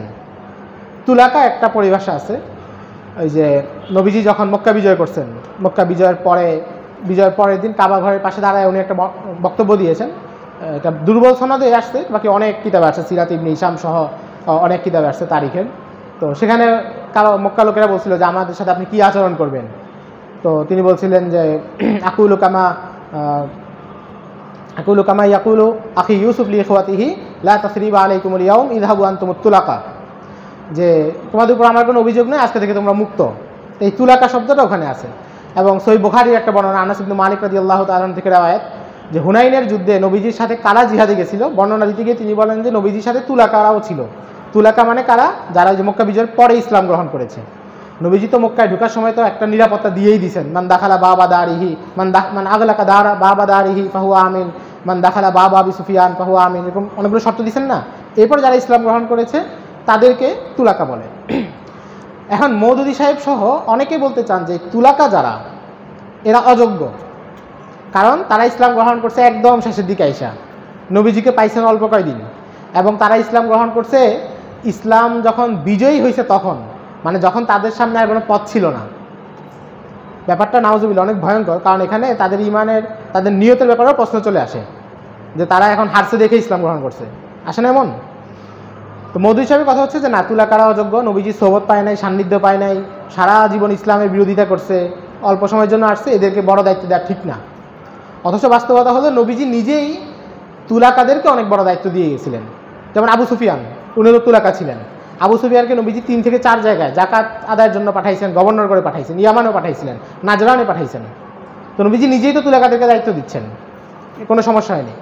2 নম্বর, যে তুলাকা যে শব্দটা, এটা নেতিবাচক কোনো শব্দ না, বা এটা সাহাবীদের কোনো দুর্বল স্তর বোঝানোর জন্য শব্দ না, জাস্ট পরিচয়। আনসারদের যেমন একটা পরিচয়, মুহাজিরদের যেমন একটা পরিচয়, তুলাকাদের একটা পরিচয় যে মক্কা বিজয়ের দিনে ইসলাম গ্রহণ করেছেন। কিন্তু এটা দিয়ে তাদেরকে দুর্বলতা বা আঘাত করার কোনো সুযোগ নেই। তো হযরত ওসমানের ব্যাপারে আব্দুল্লাহ ইবনে সাবার প্রথম অভিযোগ ছিল এটা। দ্বিতীয় অভিযোগ ছিল যে উনি রাষ্ট্রীয় সম্পদ লুণ্ঠন করতেছেন, রাষ্ট্রীয় কোষাগার থেকে মাল নিচ্ছেন। এটা তাদের প্রমাণ কী ছিল? হযরত ওসমান ওনার আত্মীয় স্বজনদেরকে অনেক টাকা পাঠাইতেন, মানে হাজার হাজার দিরহাম পাঠাইতেন, দিনার পাঠাইতেন। তো উনি তো ধনী মানুষ, আপনারা জানেন, উনি ব্যবসায়ী ছিলেন, অনেক বড় ব্যবসায়ী, উনি তো টাকা পয়সা আগ থেকে, উনি তো গরিব না, উনি সেখান থেকে টাকা পাঠাইতেন। এরা এটাকে বানিয়ে দিল কি, যে উনি রাষ্ট্রীয় সম্পদ চুরি করে সেখান থেকে পাঠাচ্ছেন। বুঝতে পারছেন? তো এই প্রচারগুলো তারা চালাচ্ছে গোপনে গোপনে, যেখানে যেখানে তাদের মুরিদ আছে সেখানে। তো এর মধ্যে সে গেল দামেশকে গিয়ে আবু দারদা রাদিয়াল্লাহু তাআলা আনহুর সাথে দেখা করে সে নিজের এসব ফিকির টিকির বলা শুরু করলো। তো আবু দারদা রাদিয়াল্লাহু তাআলা আনহু তার সাথে একবার বসেই বলছেন যে আল্লাহর কসম তুমি তো এখনো ইহুদি রয়ে গেছো। একবার শুনেই বুঝে ফেলছেন যে এই তো শয়তান। আরও দুই একদিন সে দামেশকে এই প্রচার চালানোর মধ্যে মুআবিয়া রাদিয়াল্লাহু তাআলা আনহু টের পেয়ে তাকে গ্রেফতার করছেন। আপনি তো জানেন যে মুআবিয়া রাদিয়াল্লাহু তাআলা আনহু অনেক বিচক্ষণ মানুষ ছিলেন, অনেক বড় কূটনীতিবিদ ছিলেন। তারিখে তাবারিতে বর্ণনা আসছে একবার তিনি আমর ইবনুল আস রাদিয়াল্লাহু তাআলা আনহুর সাথে বসা, তো দুইজনই আরবের সেরা মেধা, সেরা কূটনীতিক। মুআবিয়া রাদিয়াল্লাহু তাআলা আনহু বললেন যে আমর ইবনুল আস, আপনি তো অনেক মেধা, আপনি তো অনেক বড় কূটনীতিবিদ, আপনার নিজের সম্পর্কে কিছু বলেন। তো আমর ইবনুল আস বললেন যে আমি জীবনে এমন কোনো সমস্যায় পড়ি নাই যেখান থেকে বের হইতে পারিনি। মুআবিয়া রাদিয়াল্লাহু তাআলা আনহু বললেন যে আমি জীবনে এমন কোনো সমস্যায় ঢুকি নাই যেখান থেকে বের হইতে পারবো না। আসলে কথা দুইটা একই। উনি সমস্যায় পড়বে না দেখে ঢুকে না, উনি ঢুকলে বের হয়ে যায়, দুইটা সমস্যা একই। তো এই মাপের মেধাবী মানুষ। উনি বুঝছেন যে আব্দুল্লাহ ইবনে সাবার কোনো চক্রান্ত আছে, উনি তাকে গ্রেফতার করছেন, কয়েকদিন জিজ্ঞাসাবাদ করছেন। কিন্তু ওই যে নিখুঁত প্রমাণ যেটা শরঈ আদালতে তো আসলে সন্দেহের বশে কোনো শাস্তি নেই, সাক্ষী পেতে হবে, ওইটা পান নাই। পরে উনি তাকে সতর্ক করে বের করে দিচ্ছেন যে তুমি আর দামেশকে আসতে পারবা না, দামেশকে আবার আসলে বন্দি করবো, দামেশক থেকে বের হয়ে যাও। সে বের হয়ে গেছে, সে পরে মিশর টিশর বিভিন্ন জায়গায় ঘোরা শুরু করছে। এদিকে কুফার মানুষ এরা আগ থেকেই একটু উল্টাপাল্টা ছিল। আপনারা কারবালার ঘটনায় তো দেখছেন যে তারা হযরত হুসাইনের সাথে কী করছে, চিঠি দিয়ে ঠিকই আনাইছে, পরে আর পাশে নাই, আল কুফি লা ইউফি। তো কুফার লোক এমন। এবং হযরত ওমর রাদিয়াল্লাহু তাআলা আনহুর যুগে কুফায় উনি গভর্নর করে পাঠাইছেন সাদ ইবনে আবি ওয়াক্কাসকে। কুফার লোক যা বিচার দিছে যে সাদ ইবনে আবি ওয়াক্কাস অনেক কঠোর মানুষ, আমরা জামাতে আসতে একটু দেরি হইলেও কঠোরতা করে, অনেক কঠোর মানুষ, আমাদের সহ্য হয় না, একটু নরম কাউকে দেন। ওমর রাদিয়াল্লাহু তাআলা আনহুর লোক পাঠাইলেন আম্মার ইবনে ইয়াসিরকে। এবার এরা যা বলতেছে যে উনি বেশি নরম, আমাদের আইন শৃঙ্খলা ভালো হয় না। তো ওমর রাদিয়াল্লাহু তাআলা আনহু বললেন যে এদের এমন এক সমস্যা, গরম কাউকে পাঠাইলে এসে বিচার দেয়, নরম কাউকে পাঠাইলে এসে তাচ্ছিল্য করেন। তারিখে তাবারি বর্ণনা। তার মানে কুফার লোকদের স্বভাব তো আপনারা বুঝছেন। আরও পরের ঘটনা, এটা তো আমরা 35 হিজরির কথা বলতেছি, আরও পরে 80 হিজরির দিকে উমাইয়াদের একজন বড় গভর্নর সেনাপতি আব্দুর রহমান ইবনুল আশআস, সে উমাইয়া শাসনের বিরুদ্ধে বিদ্রোহ করছে এবং তার সাথে প্রায় 1 লক্ষ সৈন্যের সেনাবাহিনী। মানে সে উমাইয়াদের সেনাপতি ছিল, খোরাসান বর্তমান আফগানিস্তানে অভিযান করতে আসছে। তো পথে একটা দ্বন্দ্ব হয়েছে হাজ্জাজ বিন ইউসুফের সাথে, তো সে বিদ্রোহ করে বসছে এবং সে বাহিনী নিয়ে ইরাকের দিকে রওনা দিছে, হাজ্জাজের সাথে লড়বে। তো হাজ্জাজ তো ভয়ে অস্থির, কারণ পুরো সেনাবাহিনী তার হাতে, আব্দুর রহমান ইবনুল আশআসের হাতে। তো হাজ্জাজ তার আরও বিভিন্ন লোকজনকে অন্য সেনাপতির কাছে চিঠি পাঠাইছে, তাড়াতাড়ি আমাকে সাহায্য পাঠাও, আমি তো এখানে একা, ও আসলে তো পারবো না। তো একটা চিঠি পাঠাইছে মুহাল্লাব বিন আবি সুফরা, হাদিসের রাবি এবং অনেক বড় সেনাপতি। ভারতবর্ষে মোহাম্মদ ইবনে কাসিমের আগে উনি আক্রমণ করেছেন। মোহাম্মদ বিন কাসিম তো 92 হিজরিতে আক্রমণ করছেন, উনি প্রথম 44 হিজরিতে আক্রমণ করছেন, অল্প কিছু জায়গায় জয় করছিলেন, পাঞ্জাব মুলতানের ওইদিকে, সিন্ধের ওইদিকে। তো মুহাল্লাব বিন আবি সুফরার কাছে চিঠি গেছে। তো মুহাল্লাব বিন আবি সুফরা ওনাকে ফিরতি জবাবে লিখলেন যে আপনি টেনশন করেন না, এরা ইরাকি লোক, এদের আবেগ হলো কচু পাতার পানির মতো, এরা ইরাকে আস্তে আস্তে বাড়িঘরের কথা মনে পড়বে, সেনাবাহিনী ছেড়ে সবাই বাড়িঘরে চলে যাবে। তো ঠিকই আব্দুর রহমান ইবনে আশআস ইরাকে আস্তে আস্তে তার বাহিনী হয়ে গেছে 10,000-এর বাহিনী, বাকি 90,000 সবাই বাড়িঘরে চলে গেছে। তো ইরাকের মানুষের মধ্যে স্বভাবটা এটা ছিল, তাড়াহুড়া প্রবণ, আবেগে হুটহাট একটা সিদ্ধান্ত, আবার উপযুক্ত সময় পাশে নেই। আব্দুর রহমান ইবনুল আশআসকে বিদ্রোহ করতে উস্কাইছে তার সেনাবাহিনীরাই, তার সেনাপতিরাই, যে আপনি করেন আমরা আসি। এখন সে করলো, পিছনে কেউ নাই, এ হলো অবস্থা। বসরার মানুষের অবস্থা খুব খারাপ ছিল। হযরত ওমর রাদিয়াল্লাহু তাআলা আনহু তো বিচক্ষণ মানুষ ছিলেন এবং ওই যে মুসলিমের হাদিসে আছে না, উনি মুলহাম মানুষ ছিলেন। উনি একবার আবু মুসা আশআরী রাদিয়াল্লাহু তাআলা আনহুকে বসরা গভর্নর করে পাঠাইছেন। তখন উনি আবু মুসা আশআরীকে বলছেন যে তোমাকে এমন একটা জায়গায় পাঠাচ্ছি যেখানে শয়তান ডিম পারছে এবং ডিম পেড়ে বাচ্চাও ফুটে গেছে। আল্লাহু আকবার, মানে দূরদর্শিতা কত বড়, চিন্তা করেন। যেই ফিতনাটা ওনার সময় কোনো মাথা চাড়াই দেয় নাই, আরও অনেক পরে ঘটবে, কিন্তু উনি বুঝতেছিলেন যেখানে কিছু একটা ঘটবে। আবু মুসা আশআরীকে তিনি বলছেন যে ডিম পারছে শয়তান এবং আমার ধারণা বাচ্চাও ফুটে গেছে।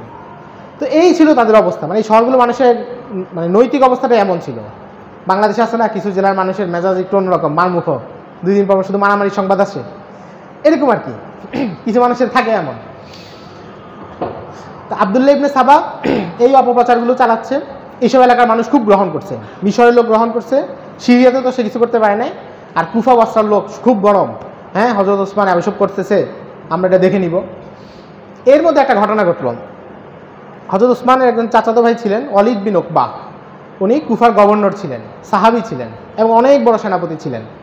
উমাইয়া আমলের একজন বড় সেনাপতি ছিলেন মাসলামা বিন আব্দুল মালিক, আব্দুল মালিক ইবনে মারওয়ানের ছেলে, ওয়ালিদ বিন আব্দুল মালিকের ভাই, সুলাইমান বিন আব্দুল মালিক, হিশাম বিন আব্দুল মালিকদের ভাই, অনেক বড় সেনাপতি এবং কনস্টান্টিনোপলে হামলা করেছিলেন, যেটা পরে সুলতান মোহাম্মদ আল ফাতিহ জয় করেছেন।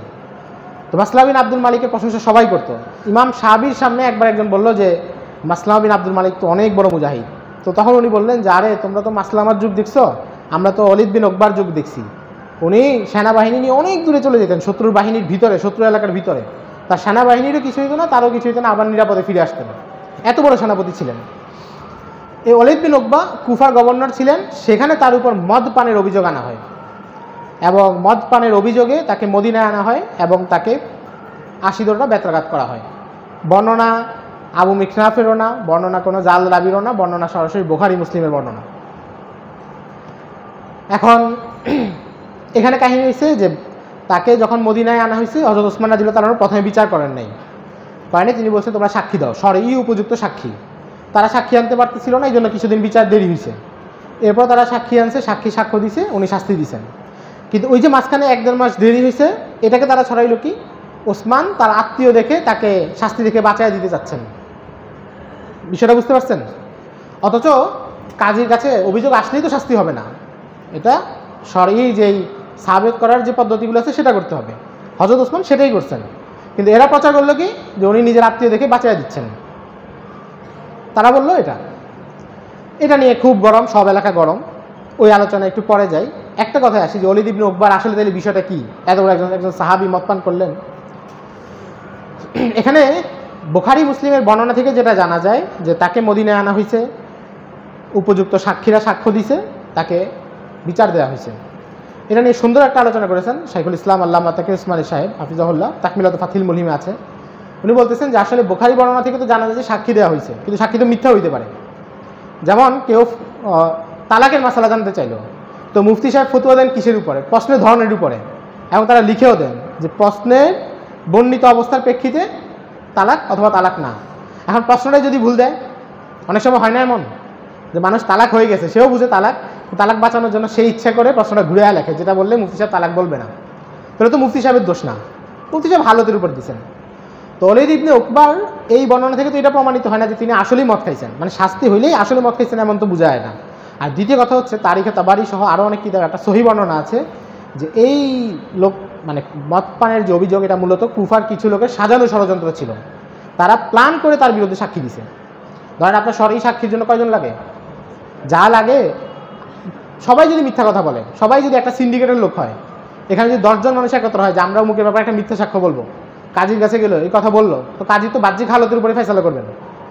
এই জন্য ইবনে হাজার আসকালানি রাহিমাহুল্লাহ ফাথুল বারিতে এবং ইবনে খালদুন রাহিমাহুল্লাহ কিতাবুল ইবারে ওনারা এই ঘটনাকে অস্বীকার করছেন। ওনারা বলছেন যে শাস্তি হয়েছে ঠিক আছে, বুখারী মুসলিমের বর্ণনা ঠিক আছে, বাকি উনি অপরাধী ছিলেন না, মদ পান করেন নেই। এটা হলো একটা জবাব। আর দ্বিতীয় জবাব হলো আমরা তো যে প্রথমে বলে আসছি যে এমন কিছু বর্ণনা আছে যেখানে সাহাবায়ে কেরামদের কোনো অপরাধ হইতেও পারে, যেহেতু ওনারা মানুষ ছিলেন, ওনারা নবীদের মতো মাসুম না, মুনাজ্জাহুন আনিল কাবায়ের না, ঠিক না? তো কাজে যদি মদ পান করেনও এটা সমস্যা নাই, ওনার উপর তো হদ কায়েম হয়ে গেছে, তাওবা করেছেন। আর যদি না করার সম্ভাবনা বেশি, ওই যে বর্ণনাগুলো দলিলগুলোর আলোকে। কিন্তু ঝামেলা যেটা হইলো যে ওসমান বিচার করলেন, কিন্তু ওই যে ঘটনা তো রটে গেল যে উনি বিচার করতে চাচ্ছিলেন না, চাপে পড়ে বিচার করছেন। প্রথমে বললো যে উনি বিচার করতে চাচ্ছেন না, গড়িমসি করতেছেন, পরে যখন বিচার করা হলো বললেন যে করতো না, আমাদের চাপে পড়ে করছেন। এরপরে এবার তারা নতুন একটা ষড়যন্ত্র করলো। কয়টা বাজে?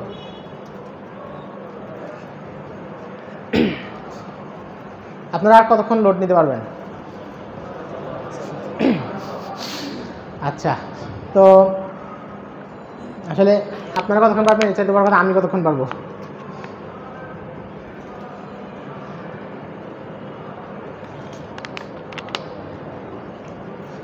এরপরে তারা একটা নতুন চক্রান্ত করেন। তারা করলো কি, সেই জগতে আপনি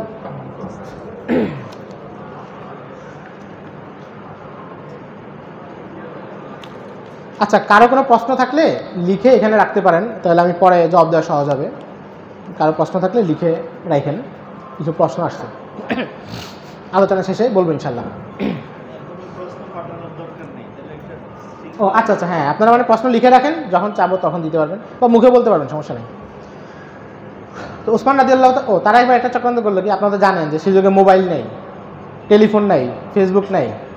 ঢাকায় বসে চট্টগ্রামের একজনের সাথে আপনি চাইলেই সাথে সাথে কথা বলতে পারতেছেন না, একটা চিঠি আনা নেওয়া করতে আসতে যাইতে, তখন রাস্তা দূরত্ব কীভাবে বলতো যে 1 মাসের রাস্তা, 2 মাসের রাস্তা, এমন। ইরাক থেকে সিরিয়া থেকে মিশর, অনেক দূর, অনেক দূরত্ব এগুলো। তারা করলো কি, কুফা থেকে কিছু চিঠি লিখলো মিশরে, যে ভাই আমাদের কুফায় তো অবস্থা খুবই খারাপ, ওসমান যেই গভর্নরকে বসাইছে সে জুলুম করতে করতে শেষ, প্রচুর ট্যাক্স নেয়, অন্যায়ভাবে মানুষকে হত্যা করে, জেলে নেয়, আমাদের অবস্থা খুব খারাপ, তোমরা আমাদের জন্য কিছু করো। কিছু চিঠি লিখে মিশরে পাঠিয়ে দিল। মিশরের লোক তো পড়ে অবাক যে এই অবস্থা, আমাদের মিশরের তো অবস্থা ভালো আছে কিন্তু কুফায় তো অবস্থা খুব খারাপ। আবার কিছু চিঠি পাঠাইলো মিশর থেকে কুফায়, যে আমাদের মিশরের অবস্থা খুব খারাপ, ওসমানের গভর্নর কাহিনী করতেছে। এখন পাঠাইছে কাদের কাছে? কুফার সব লোক তো শয়তান না, কুফার যে শয়তান লোকরা এরা পাঠাইছে মিশরের ভালো মানুষদের কাছে, আবার মিশরের শয়তানরা চিঠিগুলো পাঠাইছে কুফার ভালো মানুষদের কাছে। এখন ভালো মানুষরা পড়ে স্বাভাবিকভাবে কী হয়েছে, মিশরের ভাইদের জন্য তো খারাপ লাগতেছে, মিশরে এত খারাপ একটা অবস্থা। আবার এমনও তো না যে সরাসরি সে ধরেন মিশরে কোনো একজন তাবেঈন নামে সে চিঠিটা পাঠাইছে, আসলে উনি লেখেনি নেই, কিন্তু এখন যে দেখবে সে তো বলবে যে অমুকে পাঠাইছে, কিন্তু যাচাই করার তো সুযোগ নেই। এভাবে 3 শহরের নামে চিঠি পাঠানো শুরু করছে। এরপরে করলো কি, তারা মদিনা থেকে উম্মুল মুমিনিনের নামেও চিঠি পাঠানো শুরু করছে, যে উম্মুল মুমিনিন বিভিন্ন শহরে পাঠাচ্ছেন যে মদিনার অবস্থা তো খুব খারাপ, ওসমান ভালোভাবে শাসন করতেছেন না, তোমরা কিছু করো। ঝামেলাটা বুঝতেছেন? সব শহরে মানুষ উত্তেজিত, কিন্তু আসলে কোনো শহরে কিছু হয়নি। এটা হচ্ছে মুনাফিকদের এই যে প্রোপাগান্ডা, গুজব যে জিনিসটা, এটা হচ্ছে এই সমস্যা, এই জিনিস যেটা খুব বিষাক্ত, মানুষকে খুব উত্তেজিত করে, কিন্তু দেখা যায় ভেতরে আসলে কিছুই নেই। তো এই অবস্থাটা চললো, তারা বেশ কিছুদিন চিঠি পাঠাইলো। এর মধ্যে ওসমান রাদিয়াল্লাহু তাআলার গভর্নর যারা শহরে বিভিন্ন শহরে ছিলেন, তারা 2-1জনকে ধরছেন, শাস্তি দিয়েছেন, কিন্তু পুরো সিন্ডিকেটটাকে ওনারা বুঝতে পারতেছিলেন না, কারণ এরা খুব গোপনে কাজ করতো নিজেদের সিন্ডিকেটের ভিতরে। আরও কিছুদিন পরে তারা করলো কি, সাহাবীদের নামে চিঠি, যে আলী রাদিয়াল্লাহু তাআলা আনহু মিশরে চিঠি পাঠাচ্ছেন। এবং তারা করলো কি, দেখলো যে কোন শহরে কোন সাহাবী জনপ্রিয়। বিভিন্ন এলাকায় থাকে না যে এই এলাকায় অমুক হুজুর বেশি জনপ্রিয়, একটা এলাকায় চরমনের শায়েখদের বেশি প্রভাব, আরেকটা এলাকায় হাটাজারি শায়েখদের, আরেকটা এলাকায় সিলেটের কোনো একজন আলেমের প্রভাব বেশি, এমন থাকে না। তো সে সময়ে কুফায় ছিল তালহা বিন ওবাইদুল্লাহ রাদিয়াল্লাহু তাআলা আনহুর প্রভাব বেশি, মানুষ ওনাকে বেশি পছন্দ করতো। বসরায় ছিল জুবাইর ইবনুল আওয়াম রাদিয়াল্লাহু তাআলা আনহুর প্রভাব, মিশরে ছিল আলী রাদিয়াল্লাহু তাআলা আনহুর প্রভাব।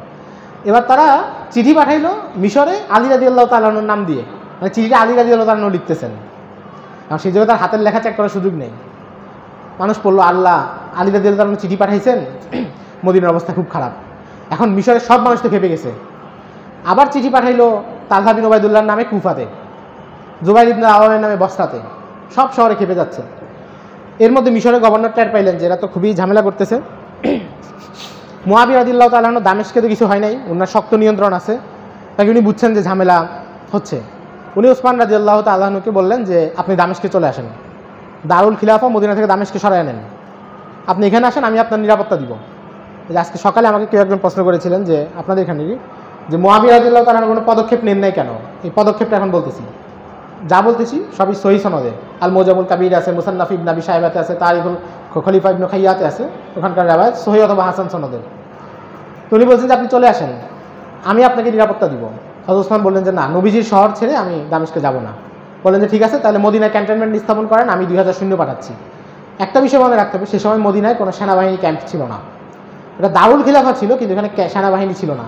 সেনাবাহিনী ছিল না কারণ প্রথম 3 সাহাবী তারা সেনাবাহিনীদেরকে মদিনায় রাখতেন না, কারণ আর্মি তো একটু কঠোর মেজাজের হয় সবসময়, এবং মানে মদিনায় আর্মি থাকলে হলো কি, যুদ্ধের অভিযানে যাচ্ছে, আসতেছে, গনিমতের মাল আসতেছে, এই নানা একটা হইচই থাকবে, যেটা মদিনাতুর রাসূলের ভাব গাম্ভীর্য এই জিনিসটাকে নষ্ট করবে। একটা রুহানিয়ত আছে, এটাকে এত কর্মব্যস্ত কোনো শহর বানানো যাবে না, এটা ছিল ওনাদের পরিকল্পনা। এবং আলী রাদিয়াল্লাহু তাআলা আনহু এই চিন্তায় স্থির ছিলেন, এই জন্য উনি ক্যাম্প বানানোর জন্য কুফায় চলে গেছেন, কিন্তু মদিনায় কিছু করেননি। তো মুআবিয়া রাদিয়াল্লাহু তাআলা বললেন যে আপনি হয়তো সিরিয়ায় চলে আসেন, আমি নিরাপত্তা দিই, অথবা আমার সেনাবাহিনী পাঠিয়ে দিই, 2000 সৈন্য পাঠাতে বলছেন। ওসমান রাদিয়াল্লাহু তাআলা বললেন যে না, আমি সিরিয়াতে যাব না, রাসূলের প্রতিবেশী, এখান থেকে আমি যাব না, আর সেনাবাহিনী পাঠায় মদিনার ভাব গাম্ভীর্য নষ্ট হবে, এটাও আমি চাই না। পরিস্থিতি যা হয় আমি মোকাবেলা করব, দেখা যাক। এর মধ্যে 35 হিজরি চলে আসলো। দেখেন আব্দুল্লাহ ইবনে সাবা ইসলাম গ্রহণ করেছে 24 হিজরিতে, এখন 35 হিজরি। প্রায় 11 বছর সে মেহনত করতেছে, 11 বছর ধরে সেই জটলাটা পাকাচ্ছে। এর মধ্যে মিশর থেকে সব শহরে এবার ওসমান রাদিয়াল্লাহু তাআলা আনহু গভর্নরদেরকে বলে দিলেন যে তোমাদের শহরে যারা উত্তেজিত লোক, আমার ব্যাপারে খেপা, তাদেরকে মদিনায় পাঠাও, তারা আমার সাথে কথা বলুক, তাদের কোন জায়গায় আপত্তি আছে আমাকে প্রশ্ন করুক, আমি জবাব দিই। তো 3 শহর থেকেই কয়েক হাজার মানুষের কাফেলা মদিনায় আসছে, একদম মসজিদে নববীতে বসছে। মুহাম্মদ ইবনে মাসলামা বলছেন ওসমান রাদিয়াল্লাহু তাআলা যে এরা তো সবগুলো বদমাশ, আপনি বলেন কল্লা উড়াইয়া দিই। হযরত ওসমান বলছেন না, তারা বলুক, জবাব দেয়।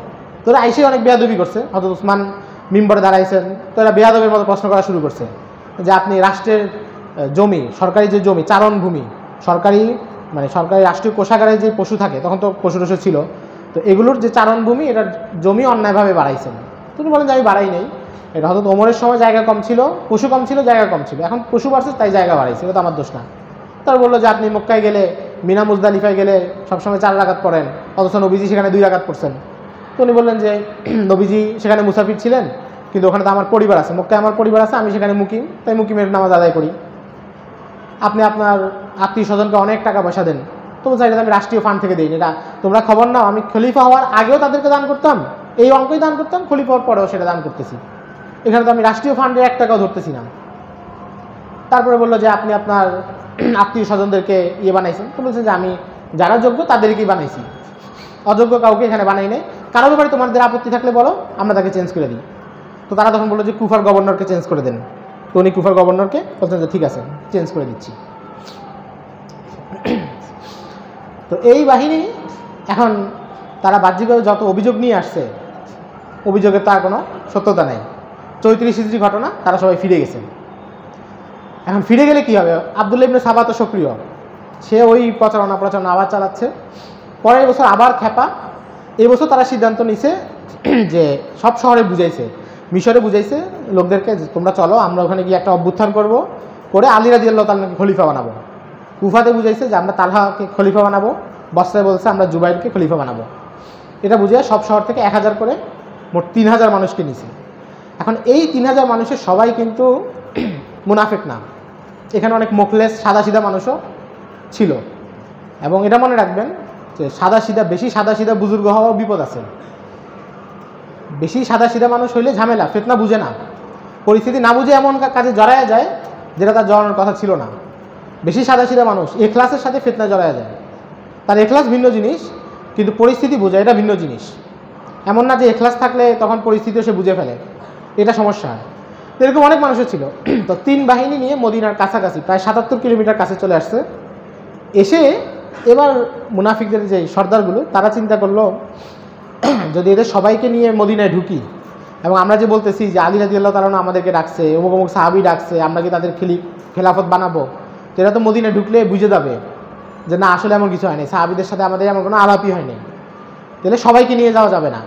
তো ওদেরকে বলছে যে তোমরা এখানে ক্যাম্প করে থাকো, আমরা একটু মদিনায় যাই, ওখানে গিয়ে পরিস্থিতি দেখি, তোমাদেরকে ডাকলে আইসো। এটা বলে প্রত্যেক বাহিনী থেকে ধরেন 200-250 করে নিছে, মানে যারা তাদের একদম বিশ্বস্ত। একটা তো হচ্ছে সাধারণ কর্মী যারা আবেগে আসছে, তারা না, যারা হচ্ছে তাদের চক্রান্তেরই সাথী, তাদেরকে নিয়ে তারা এবার ধরেন 600 থেকে 700, বিভিন্ন বর্ণনা আছে, মোটামুটি 700 বর্ণনা আছে যে 600-700 মানুষ তারা হচ্ছে মদিনায় ঢুকছেন। ঢুকে তারা প্রথমে আলী রাদিয়াল্লাহু তাআলার সাথে দেখা করছে, দেখা করে বলছে যে আপনাকে খেলাফতের দায়িত্ব দিতে চাই। তিনি বলছেন না, এটা কখনোই সম্ভব না। উম্মুল মুমিনিনের কাছে গেছে, আয়েশা রাদিয়াল্লাহু তাআলা আনহার কাছে, যে আপনি খেলাফতের দায়িত্বটা নেন, মানে কাউকে দেন, কাকে দেওয়া যায়, আপনি যাকে সুপারিশ করবেন তাকে দিব। উনি বলছেন না, ওসমানকে এখান থেকে সরানোর কোনো প্রশ্নই ওঠে না।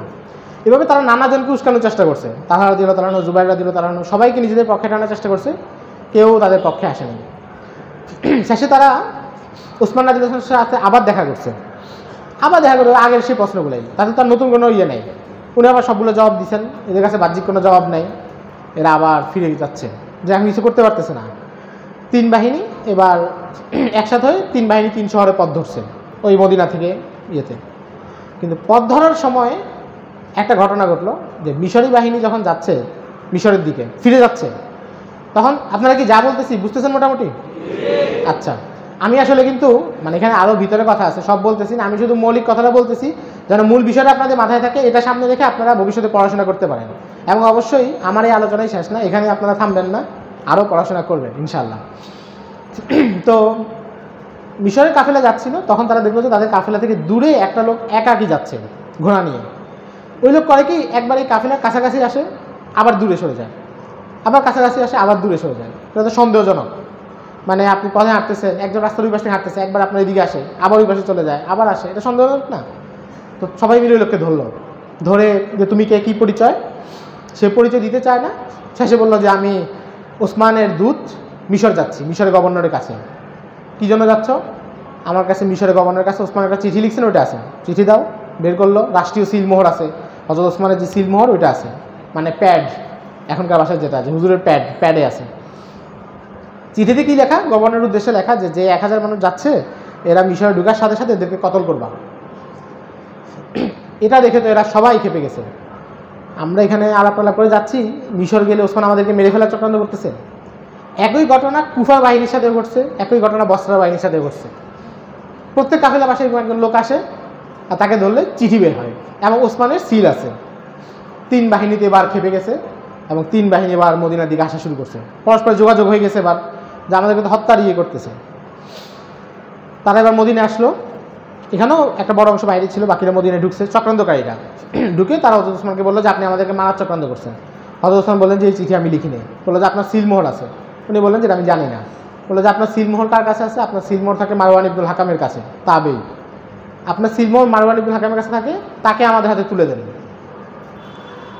এখন মুহাম্মদ ইবনে মাসলামা সহ সাহাবীদের কেউ কেউ সমর্থন করছেন যে ঠিক আছে, মারওয়ানের সিলমোহর যেহেতু আছে, আপনি যদি চিঠি লেখেননি দিয়ে দেন। কিন্তু হযরত ওসমানের কথা হলো যে এরা তো এখন উত্তেজিত জনতা, খেপা না যে তাদেরকে মারার কথা আসছে, এদের হাতে মারওয়ানকে তুলে দিলেই তো হত্যা করে ফেলবে। কিন্তু মারওয়ান অপরাধটা করছে কিনা এটা তো প্রমাণিত না। মানে আপনি চিন্তা করেন, এটা তো এই যুগ না, এটা হচ্ছে ওই 35 হিজরি মদিনা। সেখানে সিসি ক্যামেরা ছিল না, বাসায় এরকম লক সিস্টেম ছিল না, যে ঘরবাড়িগুলো ছিল লক সিস্টেম ছিল, সিসি ক্যামেরা ছিল।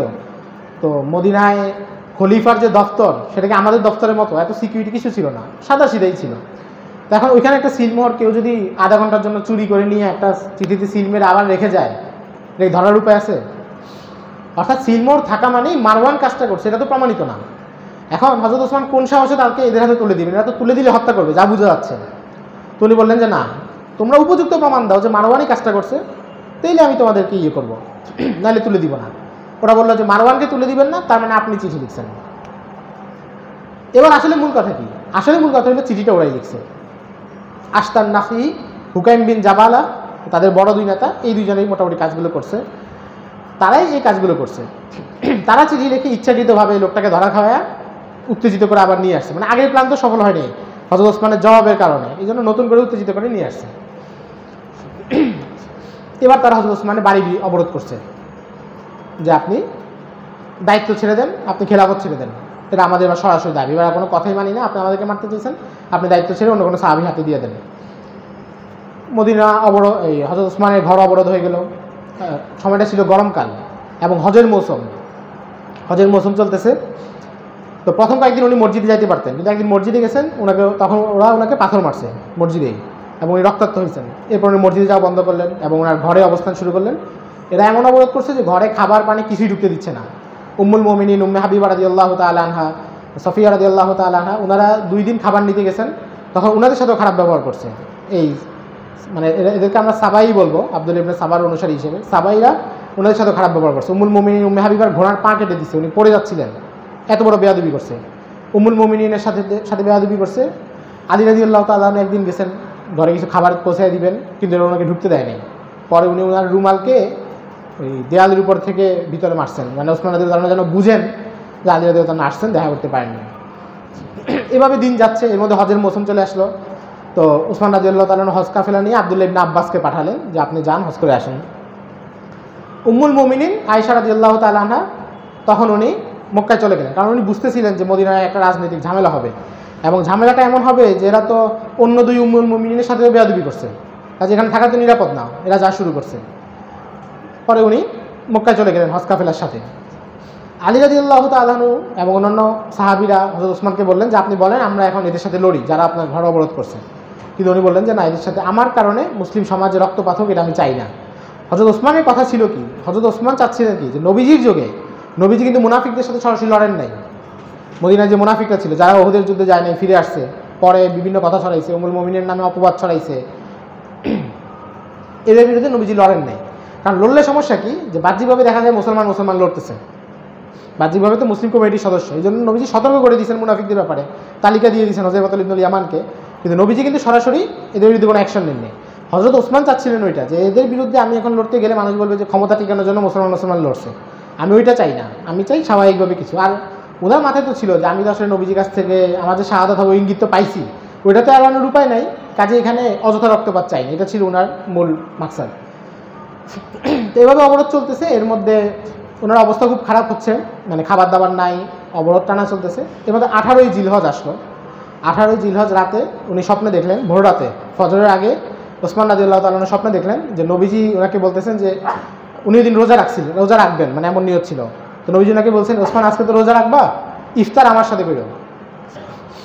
তো এটা শুনে উনি বুঝছেন যে আজকেই শাহাদাতের কিছু হবে। একদম সহিহ বর্ণনা, মুসান্নাফ ইবনে আবি শাইবাতে আসছে। তো ওসমান রাদিয়াল্লাহু তাআলা সকালে উঠেই ওনার 20 জন কৃতদাস ছিল ওনার ঘরে, সবাইকে মুক্ত করে দিয়েছেন। উনি তো ধনী মানুষ ছিলেন, 20 জন গোলাম ছিল, সবাইকে আজাদ করে দিয়েছেন। এবং ওনার ঘরে তখনও যুবক সাহাবীদের অনেকে ছিলেন, হুসাইন রাদিয়াল্লাহু তাআলা, হাসান রাদিয়াল্লাহু তাআলা, আব্দুল্লাহ ইবনে জুবাইর রাদিয়াল্লাহু তাআলা, আবু হুরায়রা রাদিয়াল্লাহু তাআলা, সবাই ওনার ঘরে উপস্থিত ছিলেন তখন। এবং মারওয়ান ইবনুল হাকামও ছিল। উনি সবাইকে বলছেন তোমরা চলে যাও, বের হয়ে যাও, কারণ আমি নবীজি থেকে ইঙ্গিত পেয়ে গেছি, এখন আর নিরাপত্তা এগুলোর কোনো দরকার নেই, কোনো কাজ নেই।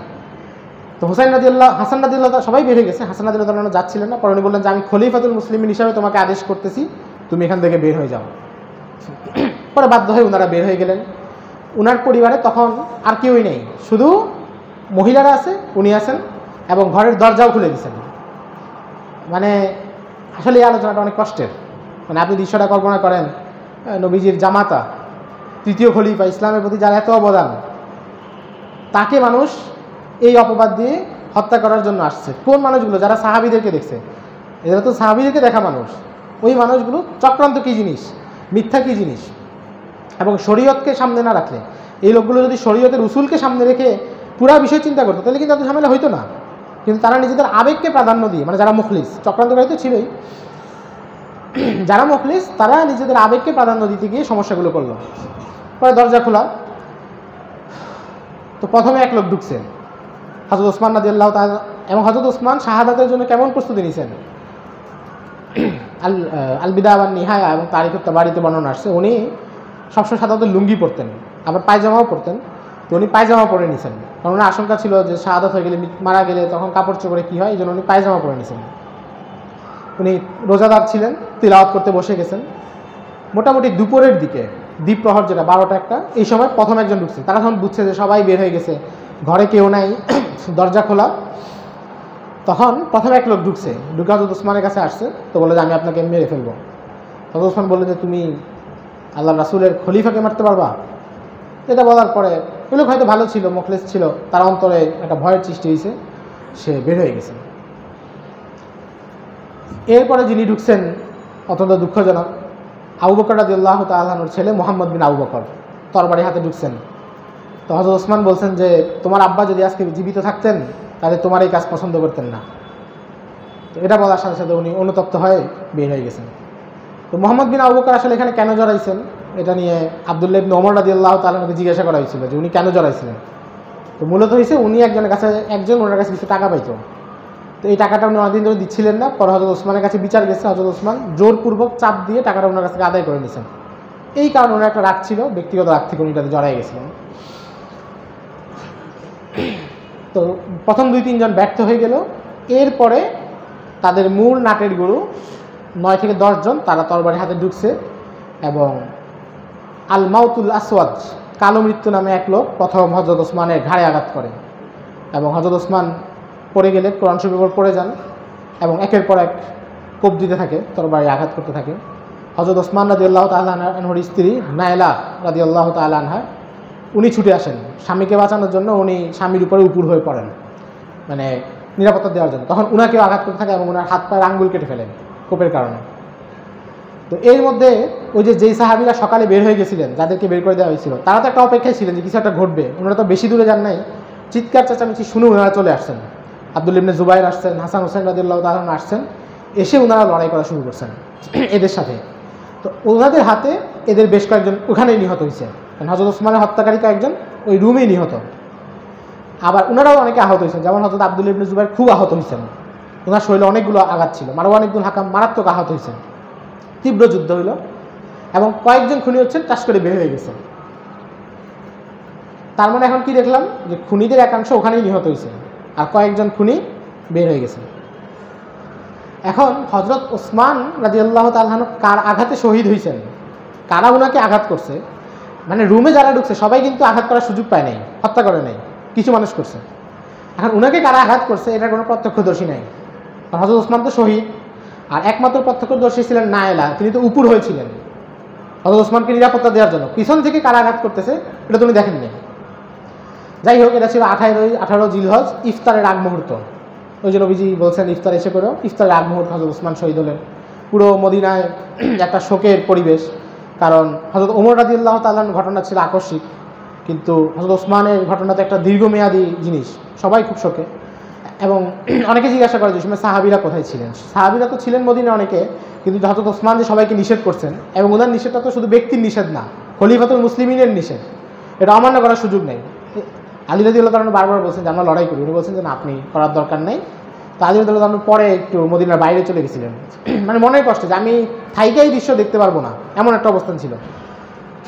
তো রাতে হযরত ওসমানের লাশ ওইভাবেই ছিল। পরদিন ওনার জানাজা হয় মসজিদে নববীর সামনে, মারওয়ান ইবনুল হাকাম ওনার জানাজার ইমামতি করেন।